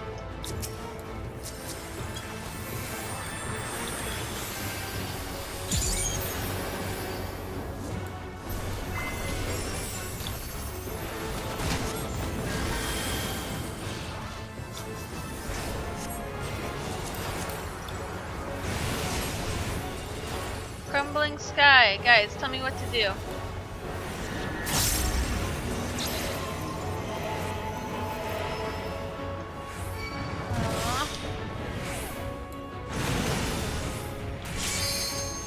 I don't know.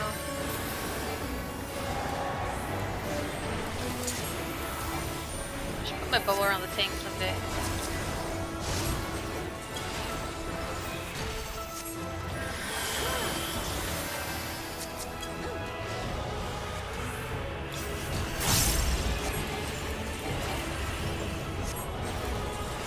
I know flames are the case in AoE.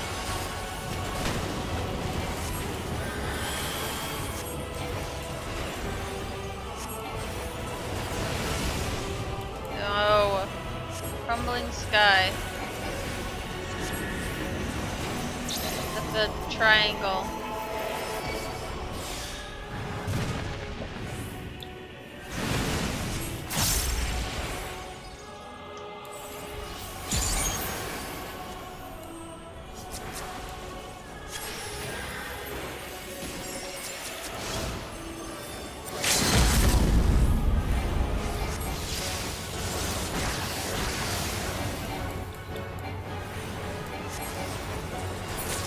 I still don't understand.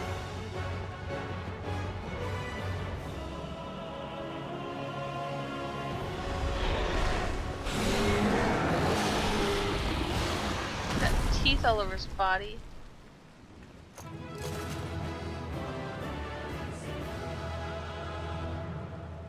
Yeah, that's how I feel right now. She feels sad that she just killed someone really important. I'm just like,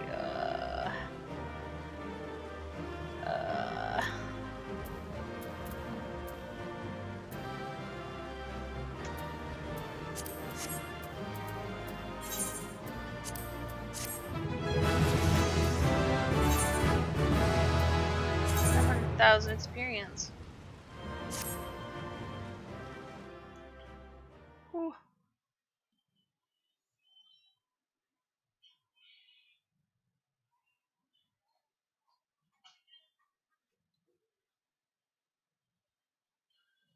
I wonder if this stops at 4 gigs. I bet it does.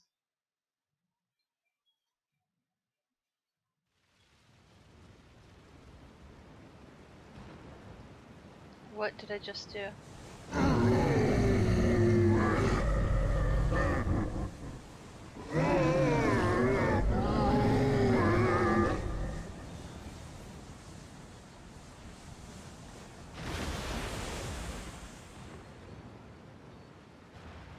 As I feared.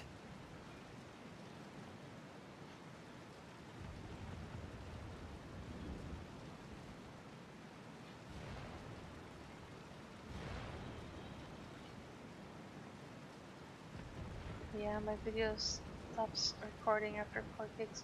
Should just make a new one.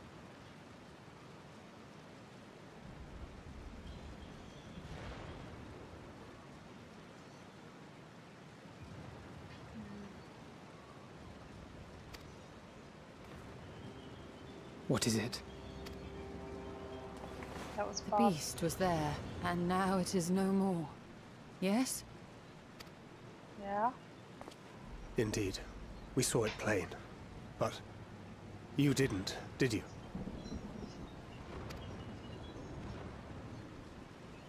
I saw nothing. Not the blasphemy that perished here, nor the other men turned beasts. And because of this, I now see all too well. There is no ether. Where the creatures should be, I saw naught but emptiness. We're not gonna go to the empty here, are we? Emptiness? But that would mean... Recall the words of the Watcher. 'Twas a stagnancy of ether, a cessation of flow, leading to decay and absence, that led the ancients to conclude their star was dying.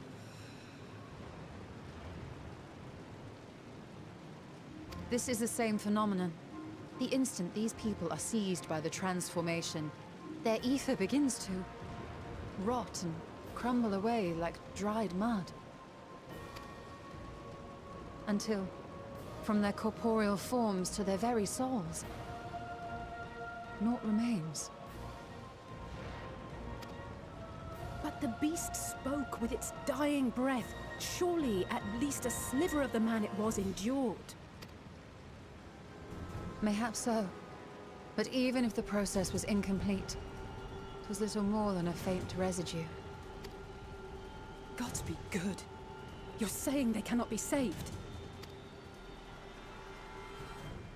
Not by any means known to me. Or by any means at all, like as not. For there is naught left to save.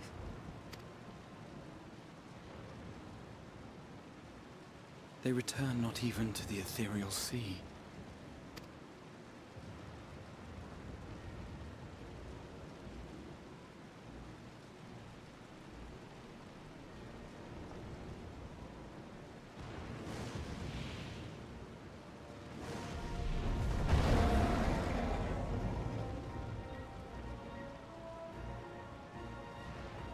The beasts rage on, their hunger insatiable.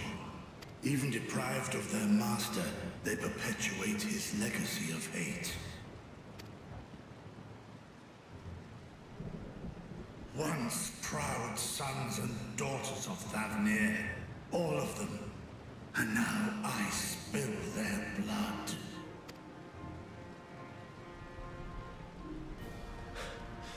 Vitra, my friends, I am heartened to see you safe. You put your secret at risk. Those closest to me already know the truth. A truth I must now share with one and all.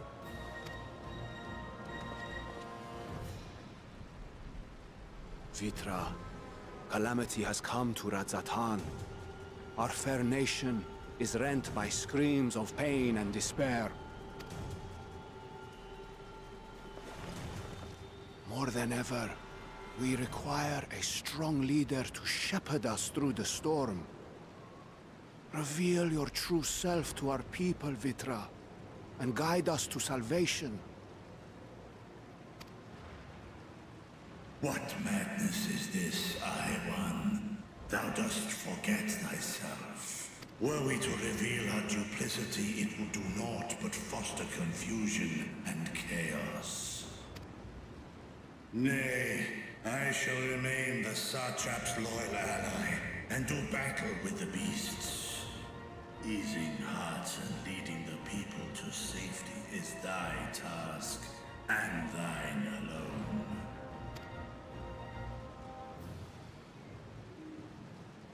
I ask that you remain at Ahewan's side, and render unto him what aid you may. I know not what lies ahead, but without you, Radzatan will not survive.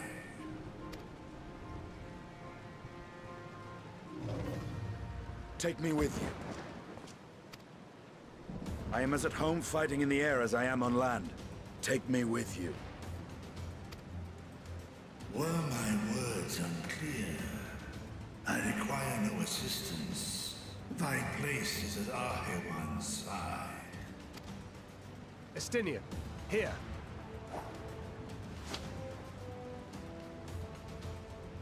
It's the last thing you ever wanted. A link pearl. We'd gain much from knowing your elevated perspective.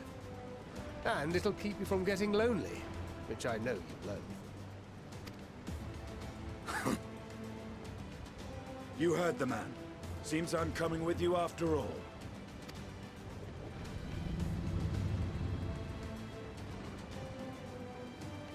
Then I pray thy grip is iron. Be it on thy head if thou dost chance to fall. Fair enough. Now, shall we?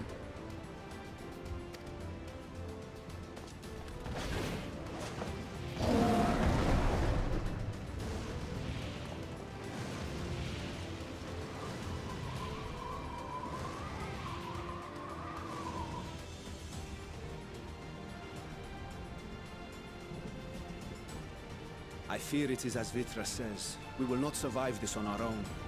while I am loath to impose upon you again. I would insist if you did not. 'Tis the very reason we have come.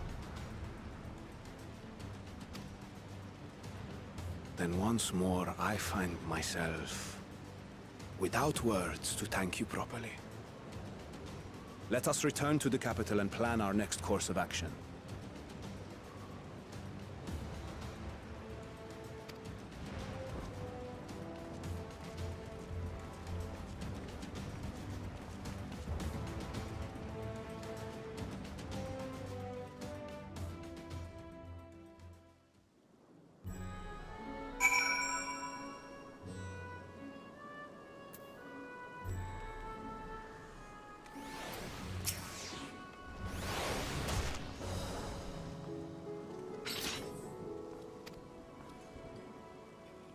There is no telling when or where the next transformation may occur. We must remain vigilant and steel ourselves to whatever is yet to come.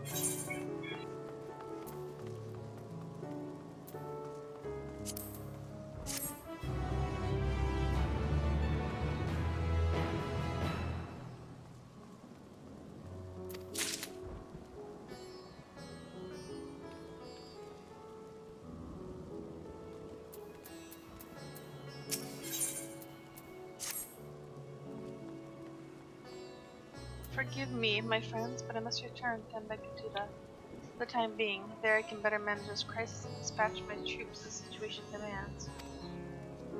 In that case, we shall carry out an investigation of our own here in the city. Mayhap the residents can tell us more about the first of the transformations and the conditions under which it occurred. If we can ascertain what exactly triggered these tragic events, it may give us some insight as to a possible solution. Time is of the essence. Let us split into 3 groups so that we may cover more ground. Alize and I will see to Pax's path. Thankar and Ishtola pray make for Dharma. I'll leave Artha to Graha and Yumun. Any information you can gather on the first blasphemy or the manifestation of the final days here in the city would be most helpful. When we have completed our respective inquiries, let us reconvene in front of Vagduda, that we might share what we've learned in the strap. It's a trap.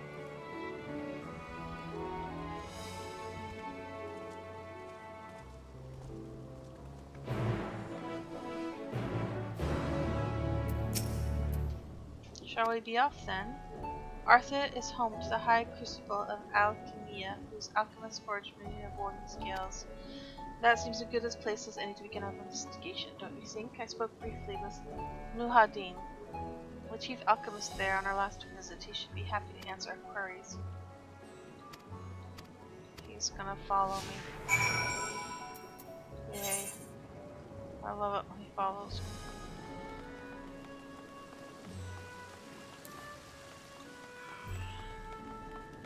Lucifer!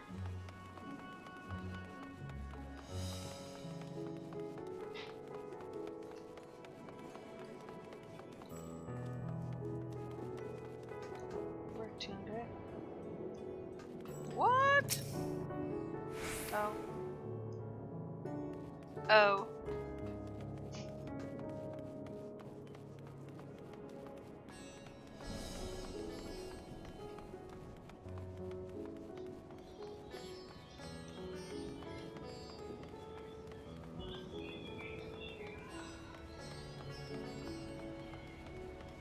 Bedtime! Go potty and go to sleep! Is that helpful?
fiend.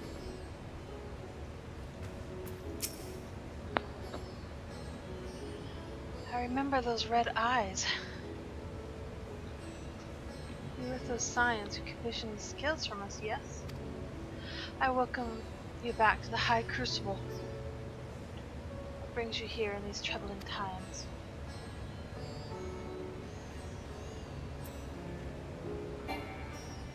We are assisting the satrap in investigating a crisis that plagues the city. Did you happen to catch sight of any of the creatures?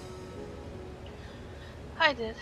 As I was going about my work, I was disturbed by crashing footsteps so powerful that the very ground shook. I rushed outside and could not believe what I beheld. The night sky was burning. Suddenly I heard panicked screams coming from the direction of Valshan.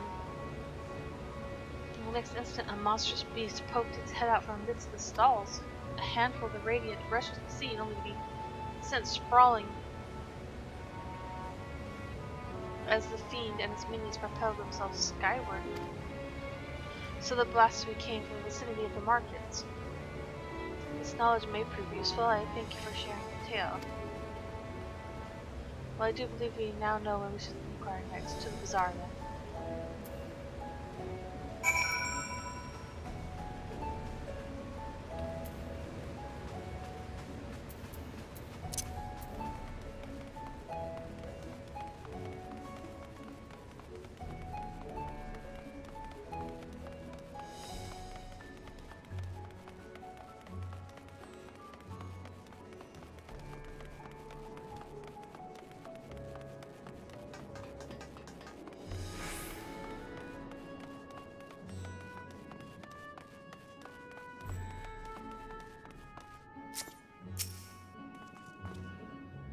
Sisters, have mercy. What's happening in the world and what am I to do? Nowhere is safe. Settle down, friend. The danger is past, at least for now. It's not too painful to remember to tell us what you saw.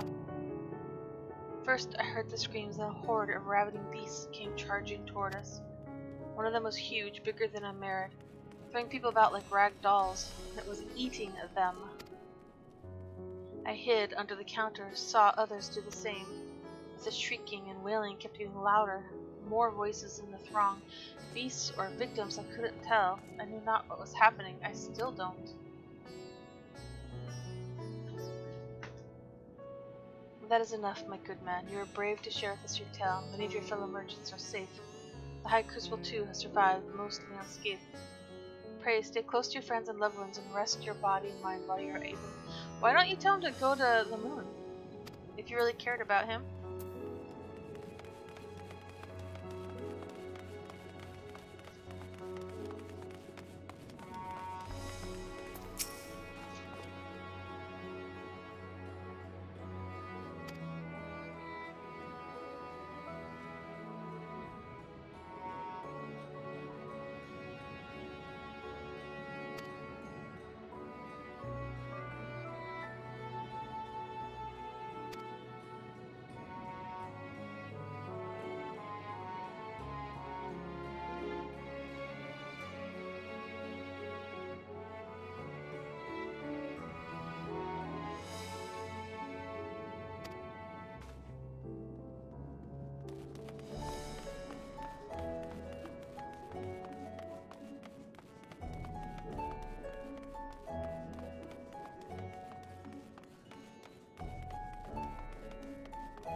I saw it, including the very instant that poor bastard transformed. Damn, the gods are putting me there. It started over there, by the window. A few men, merchants probably, talking and drinking.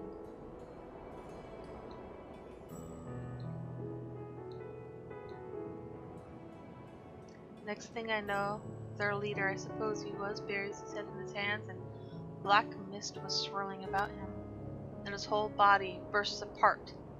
There stands this hideous slavering beast. A slavering beast, massive and foul, all gaping maws and bulging eyes. His friends start shrieking. Then the black mist comes again until the change takes them too. Stuff of nightmares, I tell you.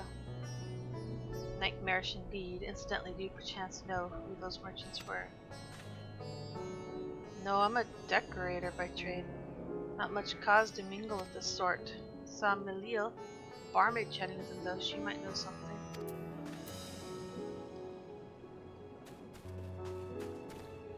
Oh, it's kind of funny. There's a door here, but you can just...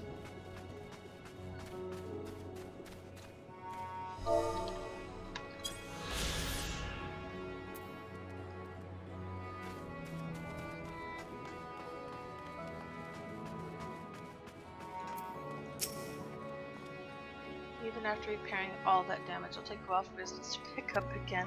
Did you not notice it's kind of raining hell?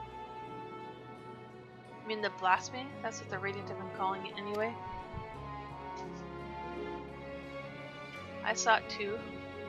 We all did. I was standing here at the counter as Meride poured me a drink, and then suddenly there came this dreadful sound like a pained, angry moan. As for what happened next, to recall, it sends shivers up my spine. By some stroke of fortune, I was able to slip outside before the beast cut its claws on me. But the sight that greeted me offered no solace. The blue sky above turned red as blood. Meride, myself, and the other survivors clung to each other for dear life until the Radiant host came to our aid. Wait, did I hear you correctly? The beast manifested before the sky began to burn? I'm certain of it. The windows here offer a clear view of the sky. I saw nothing out of the ordinary until the beast appeared and began to enrage.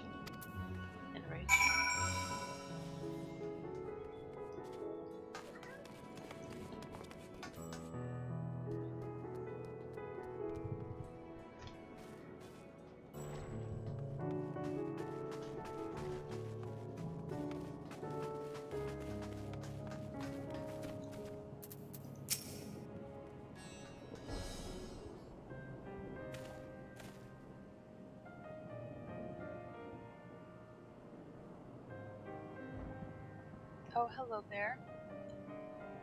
Welcome to Myron's Mayhem. What can we get for you? They're so, like, oblivious.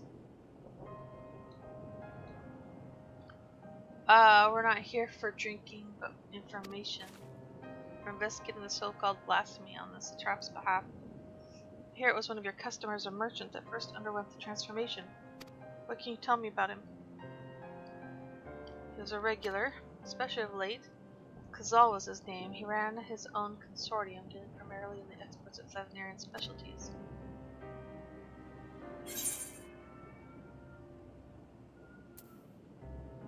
It's through him we met Matsya. Yeah, the name rings a bell. Didn't you meet them both on your first trip to Thavnar? If I recall correctly, Kazal, it's a fish. It's bad fish. Kazal ran a trading company operation in Red Lamad, and it was there that you made Matsya's acquaintance. Yeah, that's the same Kazal, no doubt. A rather successful man from what I gather. That said, it was clear that he had fallen on hard times of late. Those ghastly towers popping everywhere cannot have been good for business. Even now, with the towers gone, the collapse of the Empire has led to all sorts of problems elsewhere. The market for luxuries is surely not what it once was. Trying times for the head of a trading consortium indeed. Kazal was a very compassionate man. Even as his own business suffered, he did what he could do to provide for the artisans, fishermen, and many others who counted on him to sell their wares. Indeed. That was the very topic of yesterday's meeting, as far as I could hear. Yet, as they discussed matters further, Kazal's tone grew grave and grim. It was then that... Forgive me, I would not have you recall the memory if it brings you pain. If I could, I would ask just one more thing. Did you notice anything unusual at Kazal in particular? Please, anything at all. Nothing springs to mind, sorry. Perhaps someone else can help you.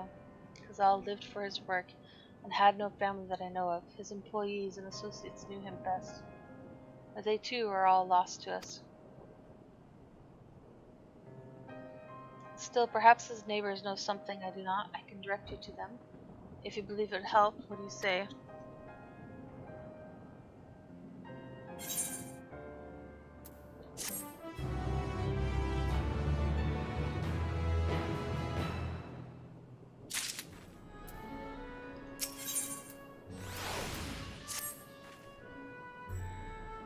Kazal made his home in Kama, a nearby residential area from what I gather. He's lived there since childhood and is known throughout the neighborhood.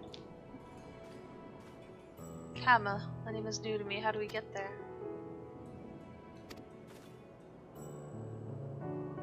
I cannot promise that you will find what you seek there, but if nothing else, it's a start. Come, let us see where this takes us.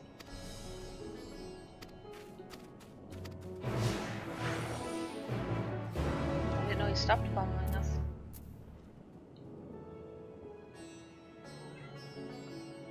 Can I use the little ones?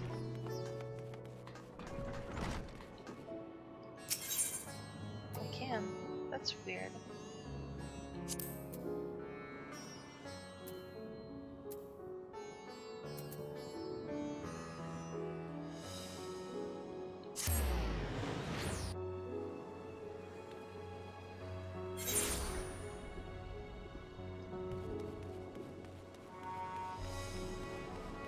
Oh no!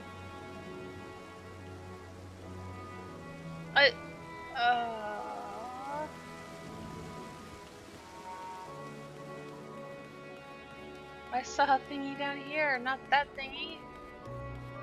Bastard.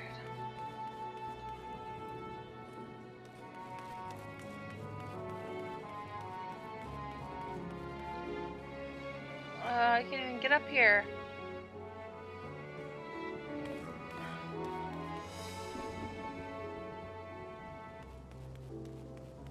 Oh my gosh.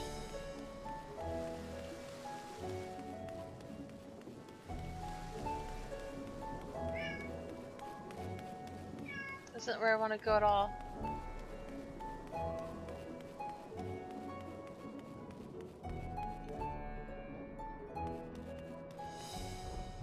Oh my gosh.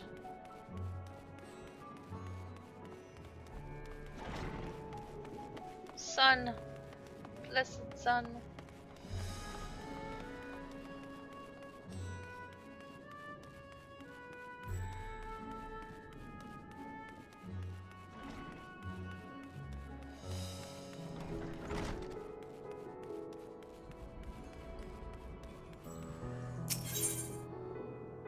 I've lost a Graha anyway. Is that your problem? I teleported. That's your problem. Damn it.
This guy has known him since he was a boy.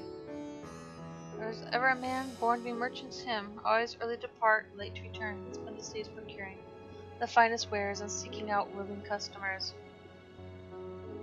You could say it came to him as easily as breathing. Sadly, business is flagging of late, no surprise, really. But with how dangerous travel had become, he was cooped up in his house from dawn till dusk the other day, no doubt racking his brain for a way to turn his fortunes around. Then, at night, I heard the door open, looked up to see Cazal sitting on a bench, his head hung low, a man with the weight of the world on his shoulders. Did you notice anything else?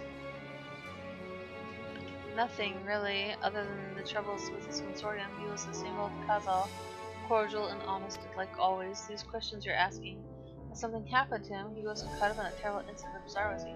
Oh, he dead, lady. I don't travel much these days, but my daughter's told me not to venture outside. Stuck in here as I am, I've heard little about the Bazaar goings on. Oh, Maddie, you old. Rest assured, the city is safe for now, but the situation may change without warning. Would you like to go to the moon?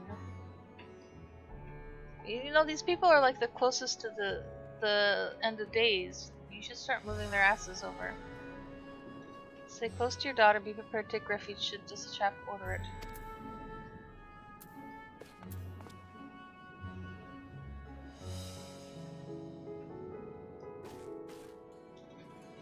The game is not very kind to older people.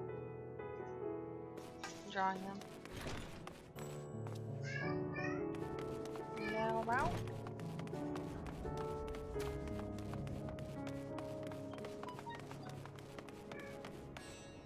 He has to tell everyone everything.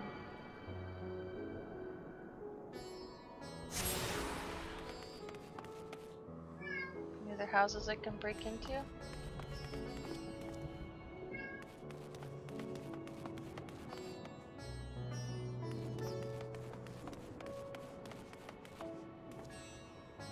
Should have gone deeper into her house.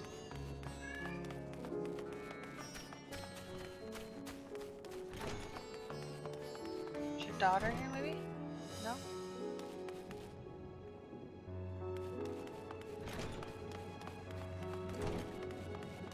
Foiled so easily.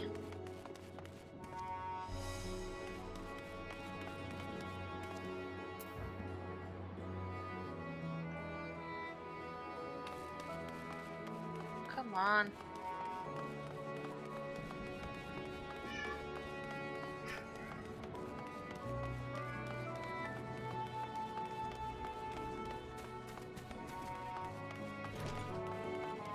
How did I pass this?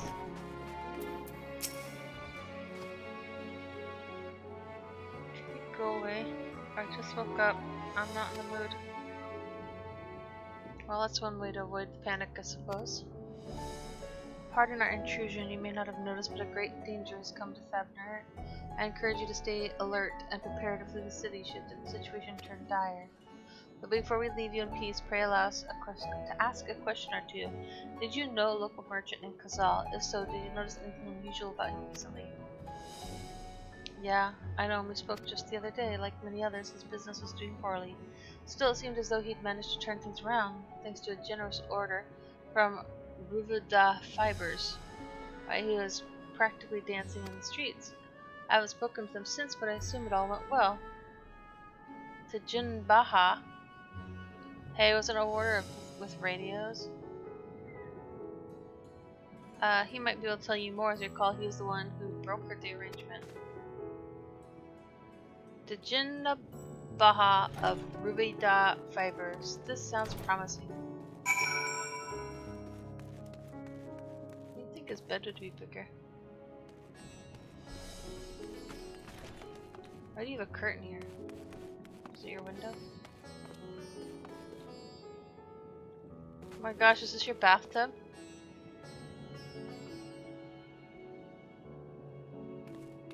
You have 3 back brushes. It's pretty nice. When I stayed in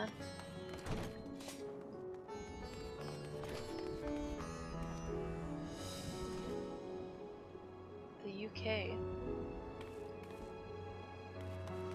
No, not the UK. It was all of Europe. But they had shower heads, like the removable kind that you wash over your body. But they didn't stand like ours do, like at the end and then like shoots at your face, right? They actually were on the side, like more towards your waist, so you'd have to pick them up to rinse. So you'd wash, pick up the water, turn it on, rinse, set it back down. Oh my fucking goodness. Son of a bagpipe.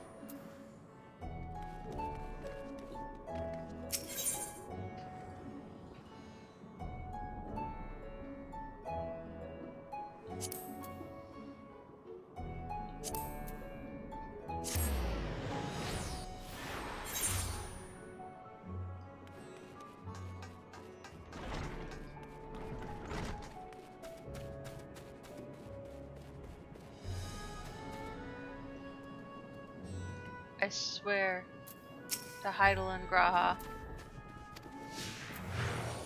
Learn to teleport. Oh my gosh. Thou sucketh.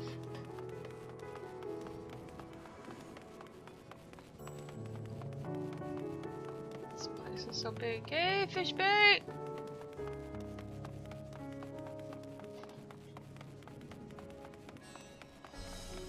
Thought destroyer. Slap.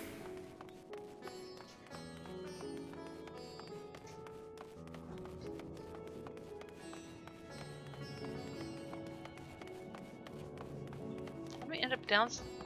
Oh, over. No. Up.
Let's talk about fiber.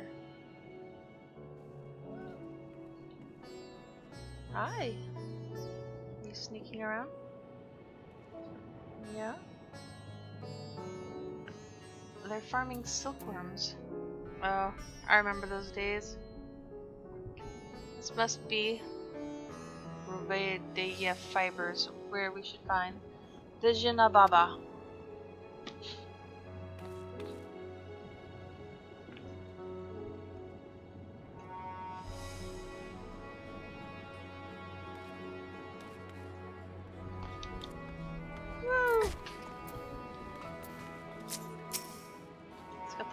blue armor.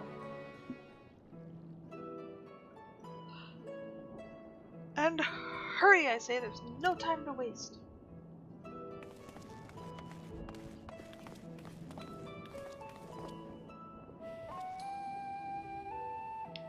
Pardon me, do you have any grave people? You're in charge here, right? I ain't got time. We have our hands full. We have to carry all our crap out.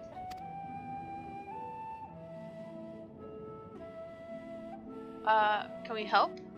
We love to move stuff. Especially long distance in stairs and downstairs and mazes. Okay. Move our equipment. Sure.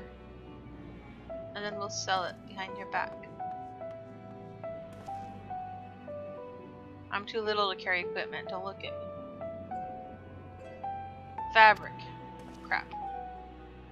I might drag it and get it dirty. You sure you want me in charge of that?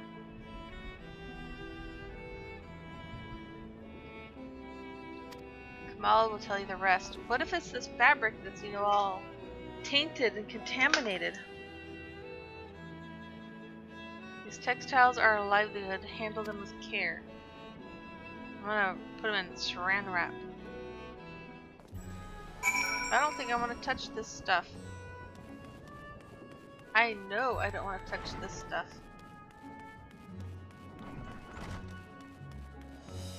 Hey, Kamala. What's up? Your pretty orange dress. Please, Ollie! Out! Out! I am an employee now, apparently. Oh. Praise be to Mindaruva. Kind stranger, welcome your assistance. On your way here, you passed 3 storehouses, yes?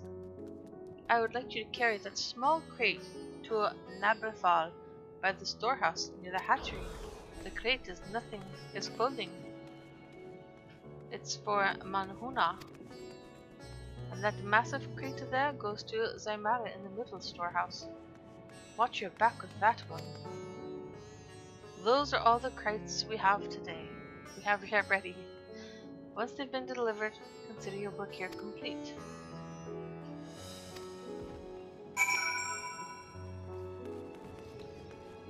I wasn't paying attention.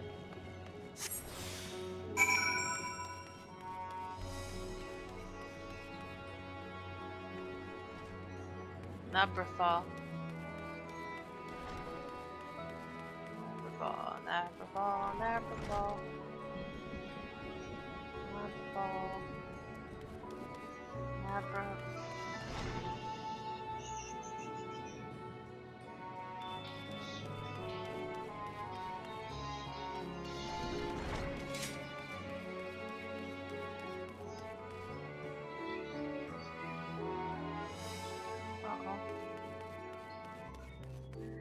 Where the hell did you come from?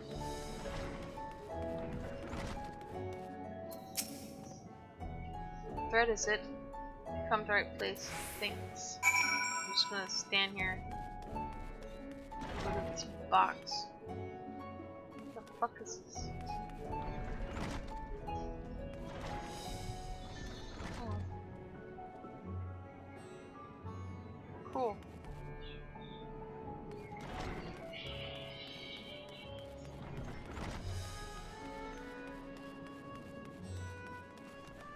Oh, aren't I being timed?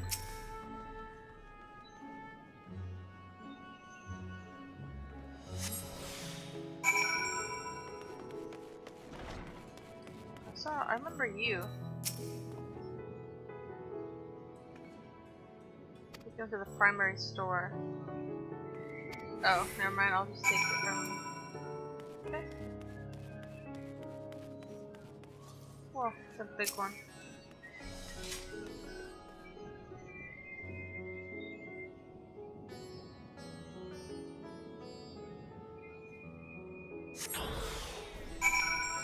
Oh my. Where's Zamira? Oh, I'm going to die. Dude, it's 10 feet. You could go get the frickin' box your damn self. You're quite quite the brawny one, aren't you? Good thing that never know when you need to. Just take the frickin' box. Good Lord, I almost died. Kamala, I moved your boxes 10 feet. I don't see they're just standing around. They could have picked up the damn boxes themselves. I have never seen anyone so strong and so fast. Go back to that Din dude. To tell the truth, you're grateful for this distraction. Too many terrible happenings of late. But generous souls like yourself, give me hope that we may emerge from this trial even stronger. I pray we meet again in more peaceful times.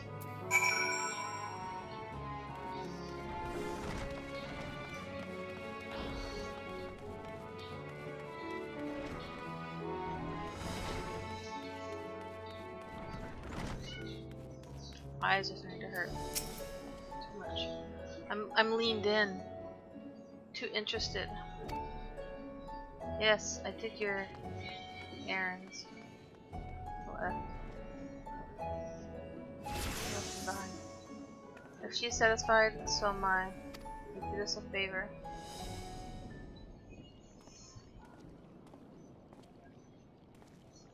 And I did do stuff.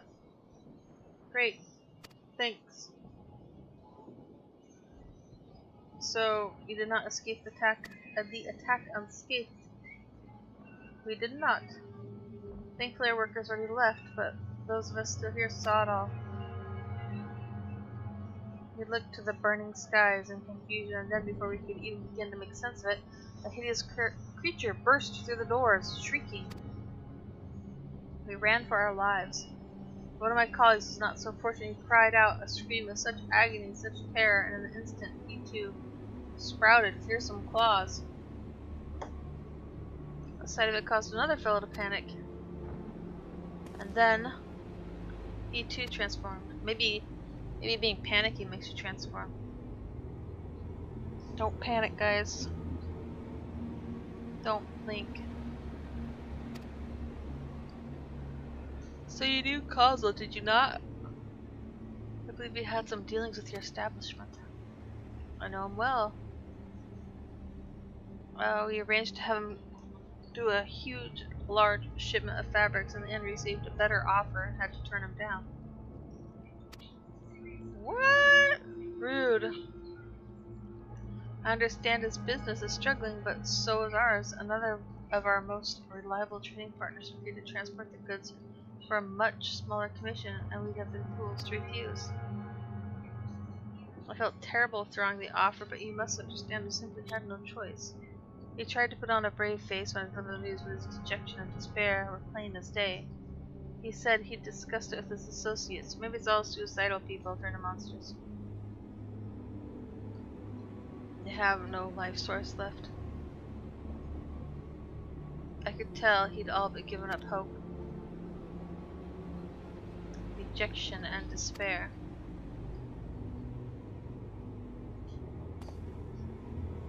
You remember what we saw in the Nasbadi?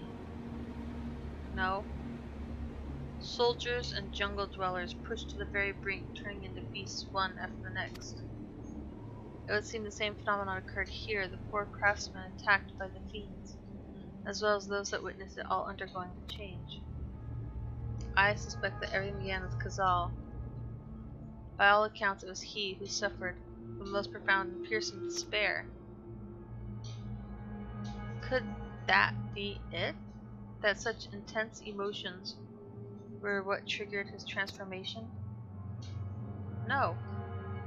Lots of people feel despair.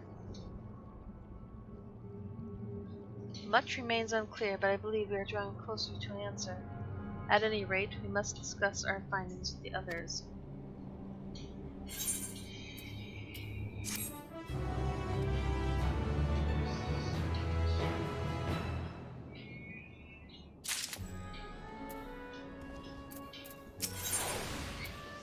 Beyond the depths of despair.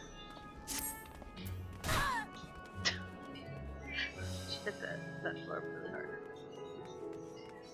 We were to convene with the others in front of Megaduda, were we not? That should be just outside. With any luck, they will have already returned from their own investigations. My friend, we must take our leave. I pray that your establishment is spared for the tragedy, but remember, your lives are far more precious than any wares. If you are ordered to flee, do so without hesitation. Thanks.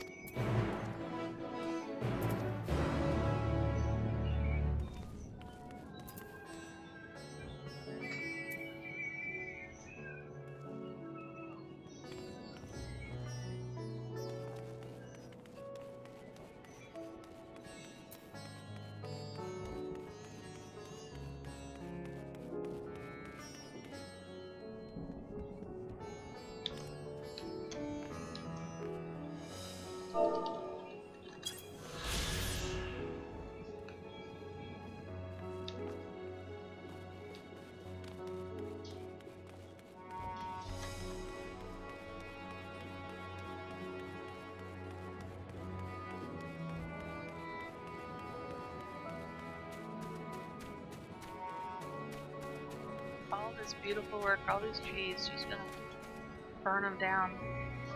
Probably frying as it is with this fire sky.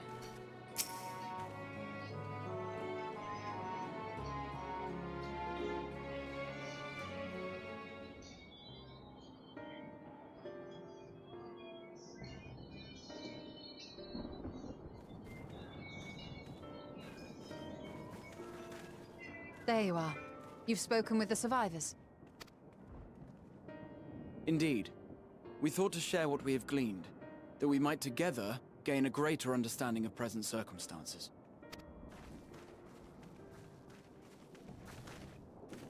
Fortuitous timing. Alize and I completed our own investigations not long ago. Then we should take a moment to compare notes. Shall we begin with the two of you?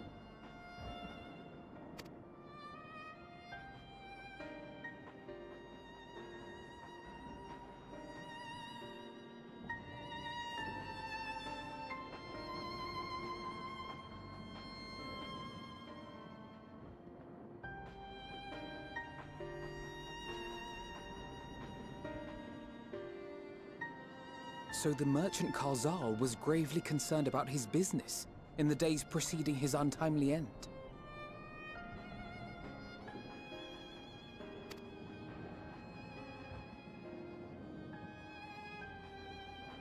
The tales we heard were much the same. The first victims to be changed into blasphemies were all overcome with anguish of one manner or another. Then those who saw their loved ones stolen before their eyes succumbed to a similar panic, setting in motion a chain of transformations. Fear, unease, despair. These negative feelings serve as a catalyst.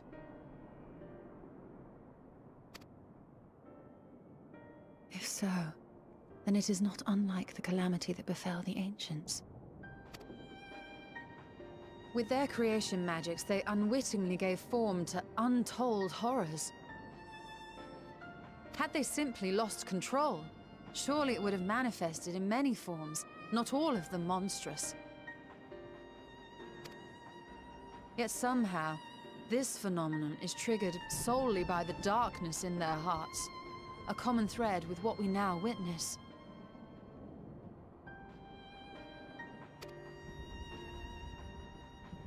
Common, but not identical. While the beasts the ancients faced were forged with magic alone, those of today are born of sentient beings. Why remains to be seen, but there is one fundamental difference between us and our predecessors. Our souls are sundered, whereas theirs were not. Perhaps that single variable makes all the difference.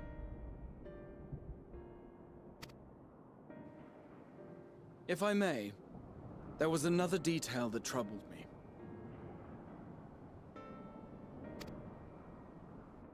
We have it on good authority that Karzal's transformation took place before the skies began to burn. What? If that's true, then the situation's more dire than we realized. It means even if there's no ominous sign presaging the final days, anyone, anywhere, has the potential to become a beast. even in lands we thought safe, even as we speak.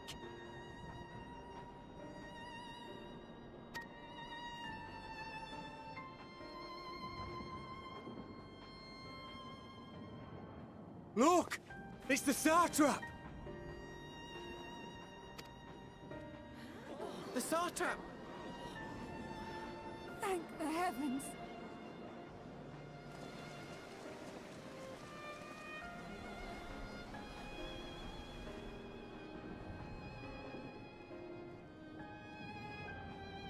My countrymen, I am relieved and heartened to see you strong and safe. While the danger has not yet passed, far from it, allow me to assure you that the beasts that raged within the city walls have been exterminated to the last. Outside this sanctuary, the brave men and women of the Radiant Host and our dragon ally continue to battle our unholy foes. I pray these tidings put your minds at ease and help you calm your hearts. Have faith that we shall soon conquer this terrible trial.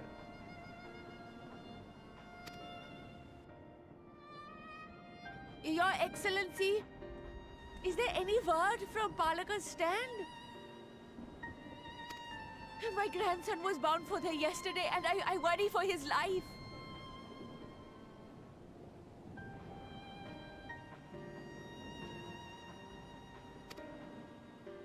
We are still awaiting a report, but I promise you, as soon as I have aught to share...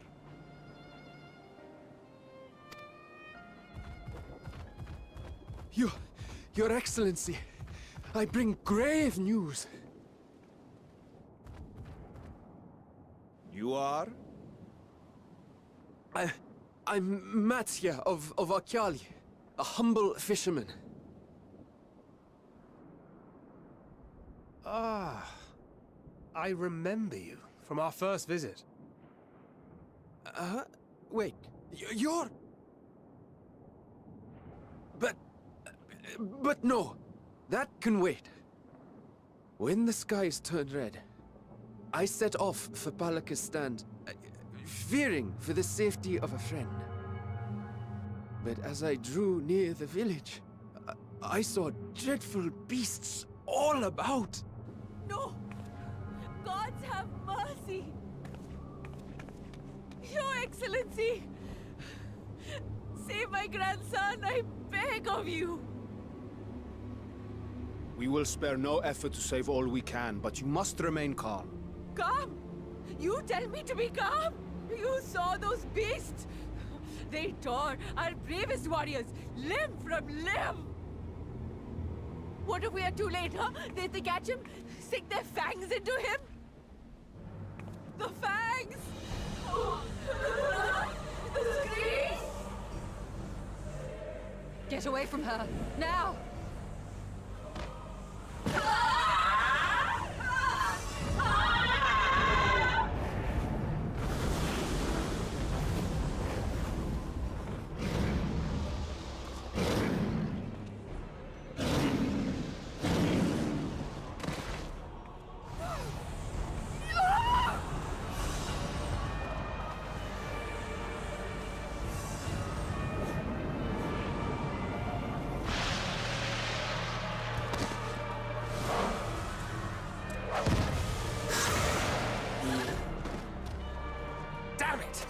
We've got to kill them before it spreads.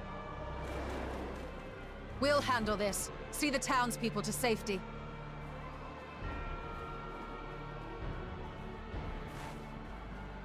Run! As fast as you can! No!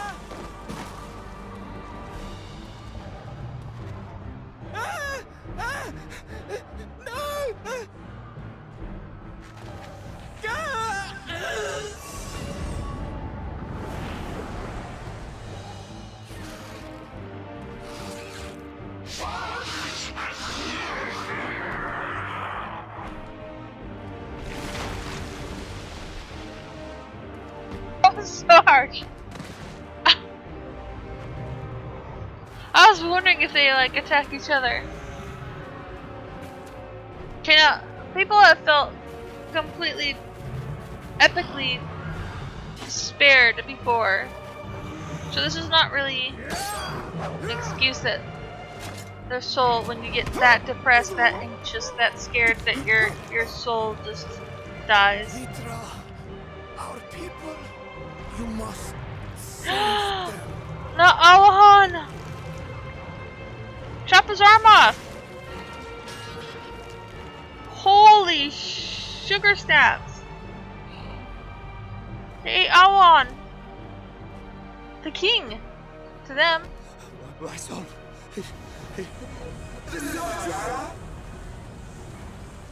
Enough. You must run. For their sake and your own.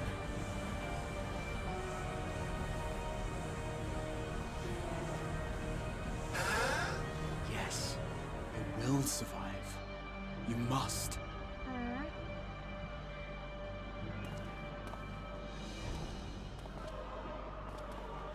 All you need is a kind word that you can make it.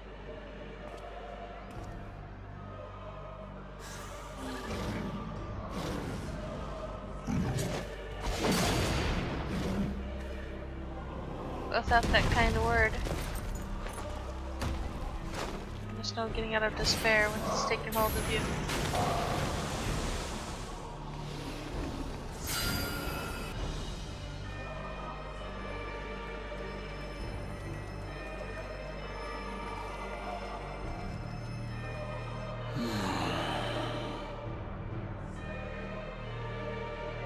Gra has a lot of anxiety in him too.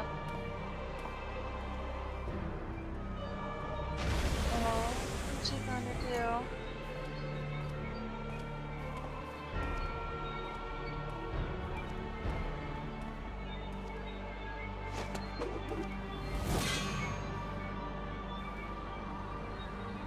Be strong, my friends.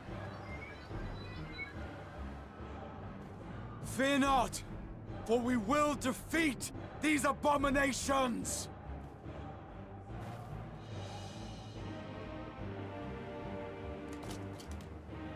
Brave men and women of the Radiant Host, lend your Stola and Thancred your aid. Let not a single beast escape.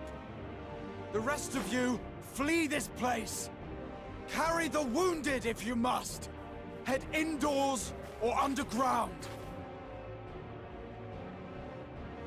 Above all, stay calm. No beast will follow you. We will see to that.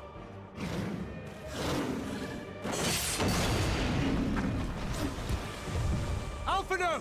Alize! Leave the city to us, and make for Palaka's stand at once!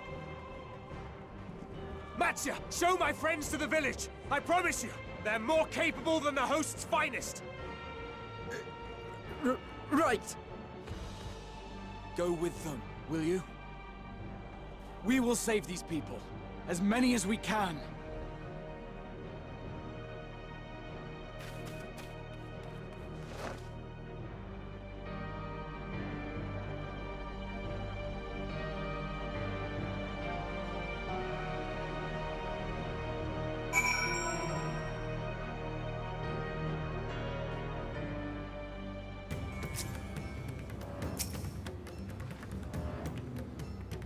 We must save Palaka's stand, whatever it takes. Matya, it pains me to put you into harm's way, but I'd ask your aid as well. Of course, Palaka's stand is not far just down that hill, but as I told His Excellency before, the path was blocked by terrible creatures, so having choice but to turn back. This is what we shall do then. When you take the lead and dispatch any beasts you encounter, Alize and I will keep Matya hidden amidst the trees and follow when the path is clear.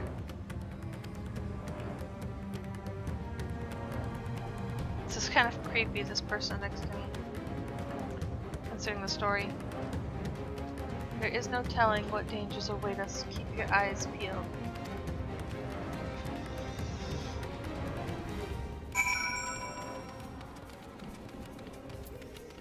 I think this calls for Fritz. Where are you, buddy?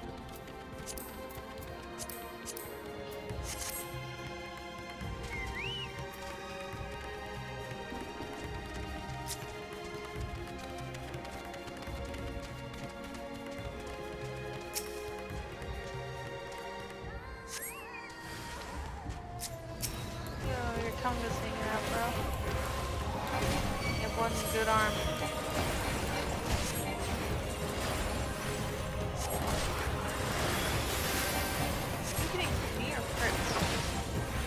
What is right? Does he ever do what is left? That sounds depressing. What's his left?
It's come out to be.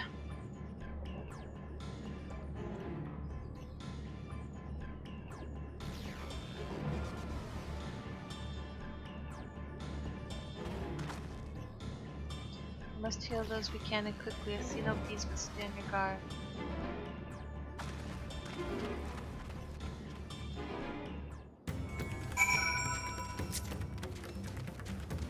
Horizontal here. No pulse. No breathing.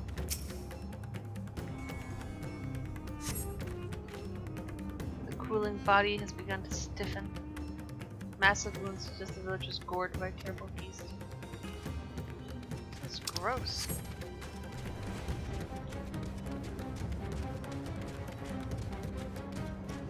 The enemy's exhausted. I have hope for you. His injuries are not life-threatening. He does not respond to your efforts. His breathing grows more ragged and shallow. His vacant eyes are those of a man who has lost the will to live. Even if I wake, the nightmare goes on. Leave me to sleep. You call up, the man does not respond. Kick him?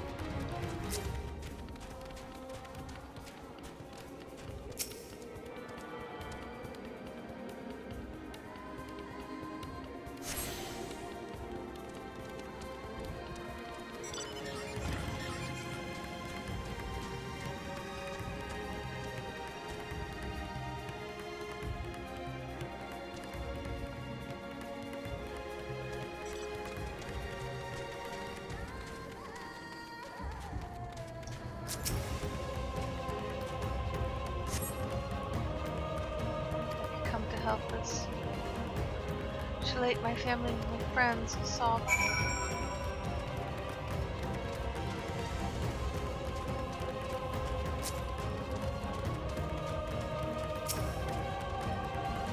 Are these the only villagers who survived? I can only hope others managed to flee, but if the rest have returned in peace, I have 12. Let us do what we can to see that the damage spreads no further. No matter what comes, we must keep our spirits high lest we ourselves suffer a similar fate. That we might live, I can attend to the rest. Pray look after Matsuya, no doubt. What we have seen here weighs even heavier on his heart than ours. I thought it was a girl.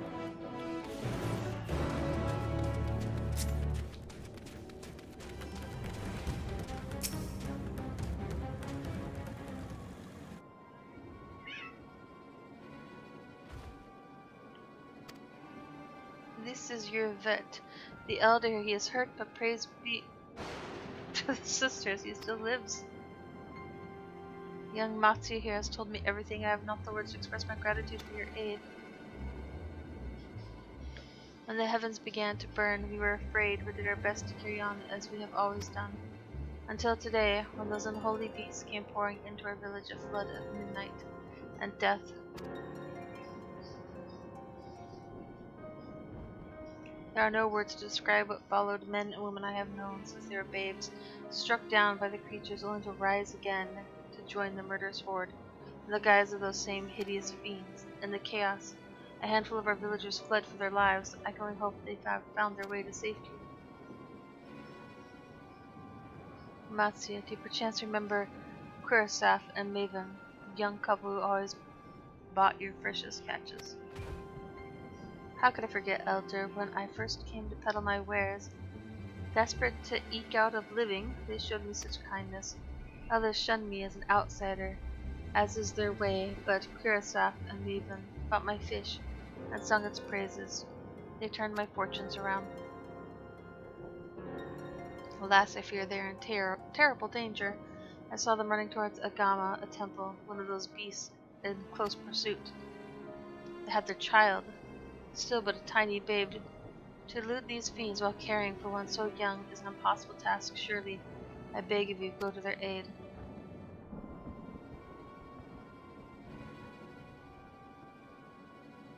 I just had this memory of a warning of, you're carrying your baby on your chest like you're at the grocery store or whatever. You think you're keeping your baby warm and tight and comforted, but you're actually suffocating him.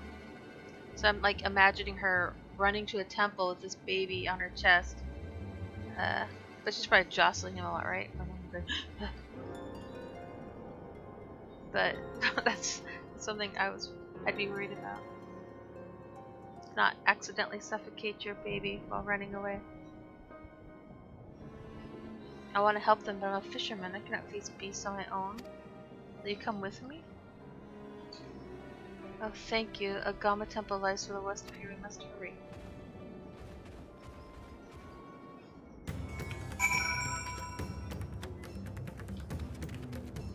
Come, Fritz. Wait, is there anything we need here?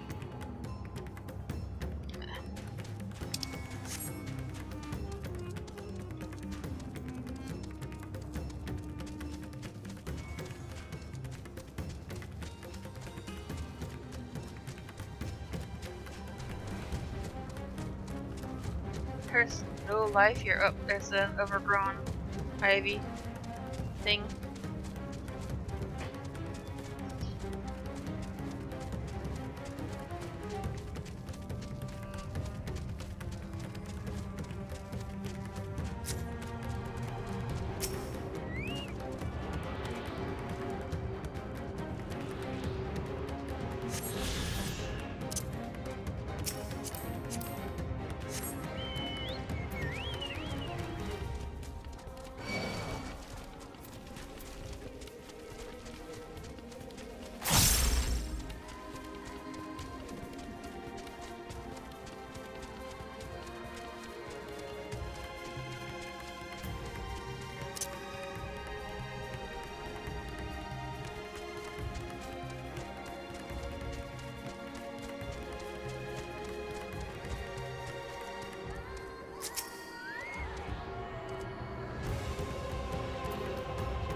The temple is built by those who worship Saint Agama, but has sadly fallen into disrepair in recent years.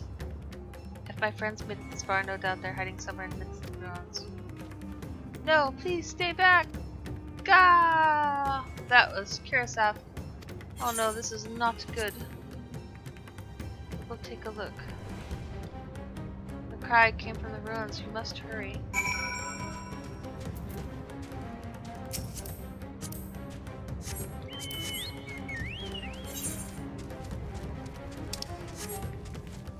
Monkeys.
A man lies motionless on the ground bearing a grievous wound.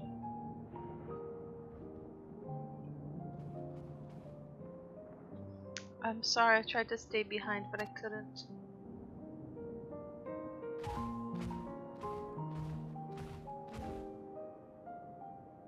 It cannot be. No, it's someone. Anyone. My arms so heavy, my legs. I cannot feel my legs. My wife fled with our daughter. I need to find them. I need to be with them. I need... Cursive. No, Cursive must stay strong. More time. I thought I had. Talk to him. I don't want to die. Talk to him.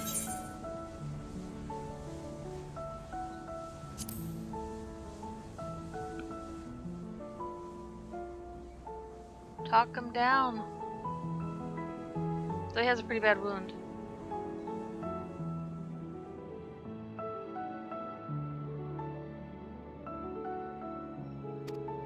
At least he can die in peace like this.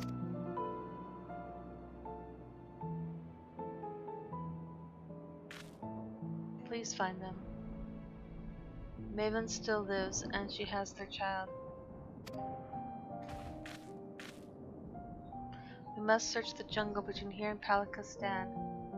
There is nowhere else she could have gone, I think.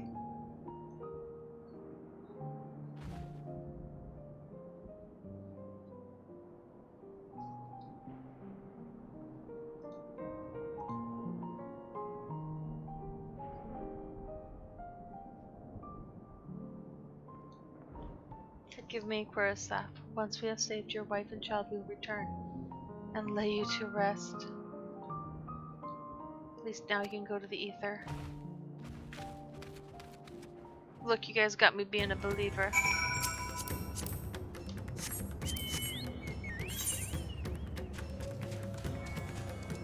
Whee!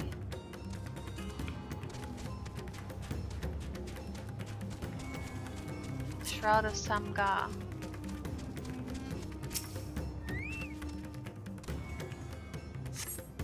You see no tracks.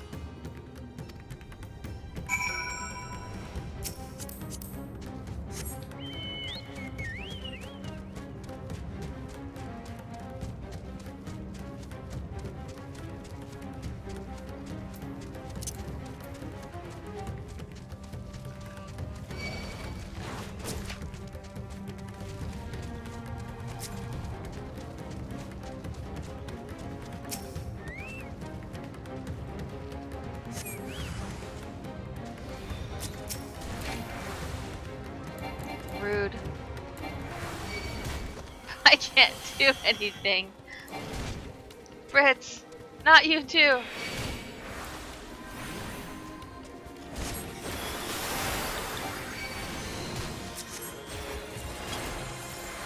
Can I delete any of this crap?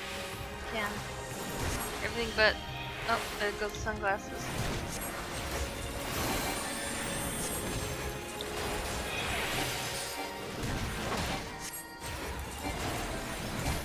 This is the baby we're fighting. Just kidding.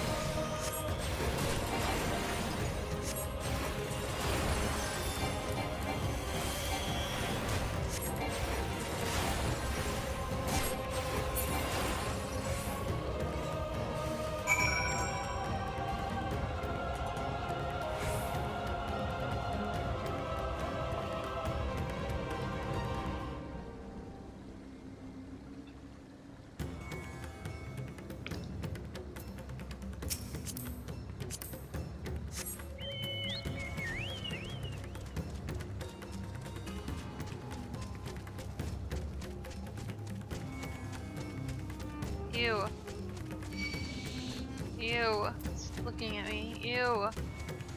I will not. I'd rather fight teethy mobs than a snake.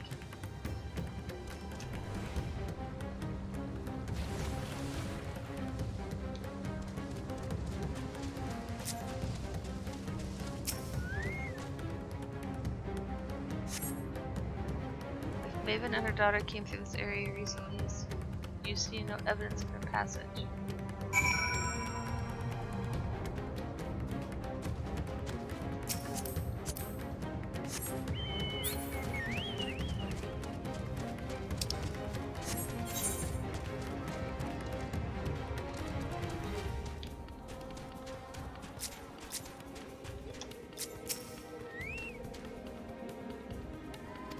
I found nothing. Yeah, me either. Perhaps the beast chased them further away. Oh gods, I beseech you, pray deliver Maven and our little one to safety.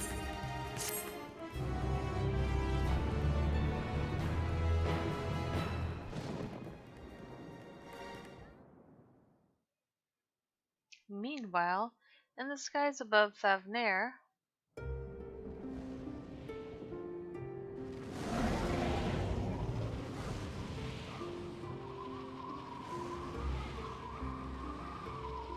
No more enemies to trouble us here.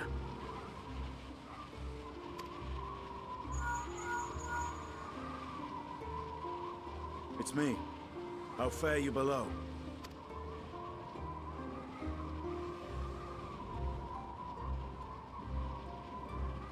Understood. I will inform Vritra.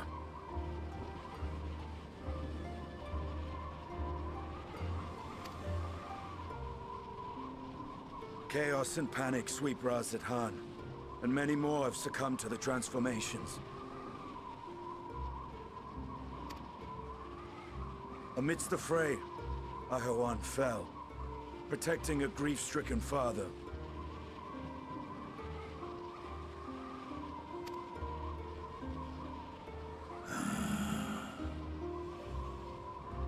My friends fight alongside your Radiant host to secure the capital.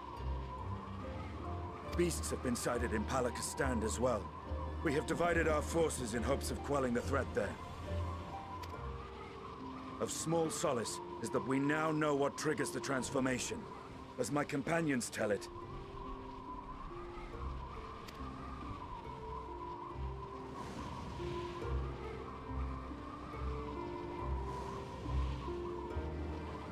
So it is the very fear and despair in their hearts which inflict this abhorrent punishment upon them. A nightmare from which my children will never awake. O capricious and cruel fate, they are undeserving of such condemnation. will you wallow in sorrow or rise to the occasion? Raz-at-Han is leaderless. Before he passed, Ahawan sought to reveal the truth to his people. Honor his wishes.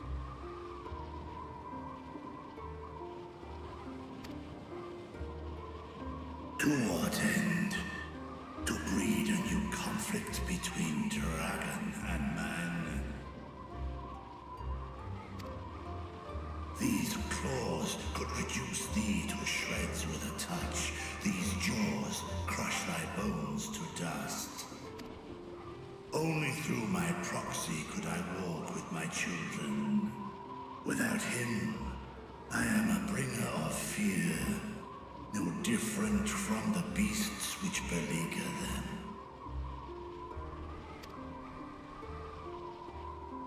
Perhaps so.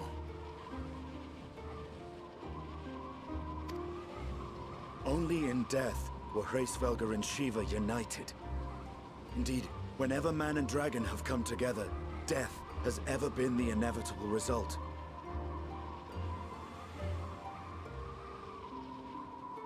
It was our fear of your kind that sparked a nigh-endless war. Fear and hate of which Nidhogg drank deep as he laid waste to my homeland. And in turn, I took my revenge on his brood. Blood for blood, pain for pain. I thought nothing of theirs, only of mine.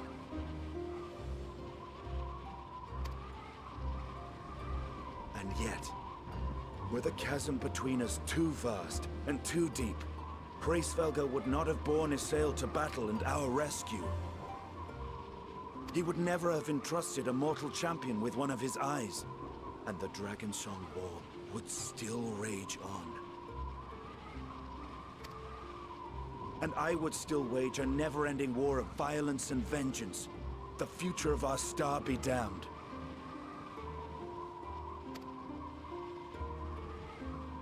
I cannot speak for Ahawan's greater goals, yet I know that he served you, served your people, long and true. In this time of unprecedented crisis, he turned to you. You could do worse than to place your trust in him. It will not be easy, but the future of Radzidhan hangs in the balance.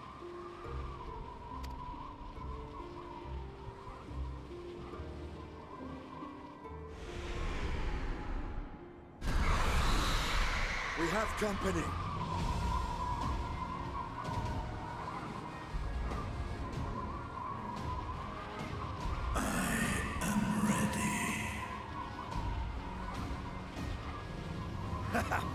The hour has come, Vritra!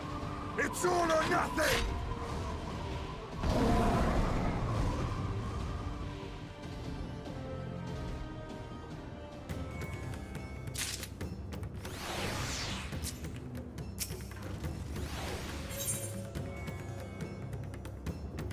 When all hope seems lost.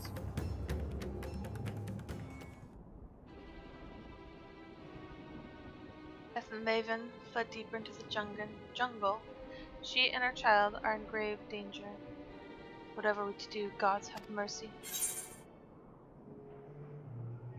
Cannot let fear consume you.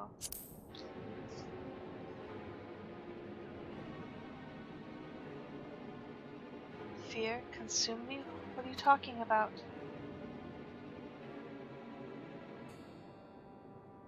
Then I too could become a beast. I understand, I think. I've seen to the wounded. How did the two of you fare? Did you find your friends? I'm gone. We talked them down.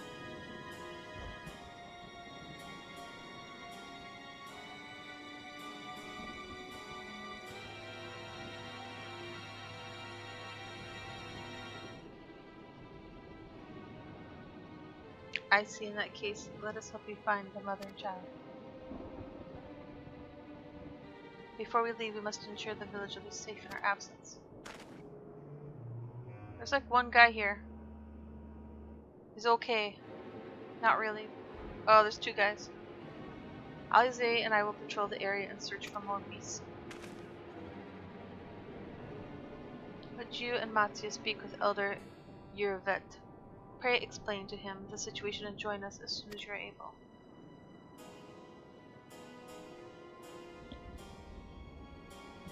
We will save Maven and her child. We can do that much for Karasaf. They're all like, we're best friends with Karasaf. Instantly.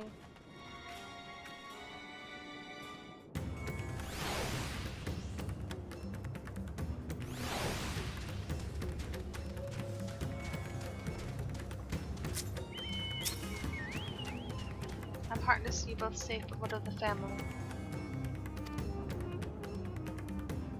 Say no more, I understand. I've lost another of our dear friends. Karsef may be gone, but there's still hope for Maven and her child. Please find them, I beg of you.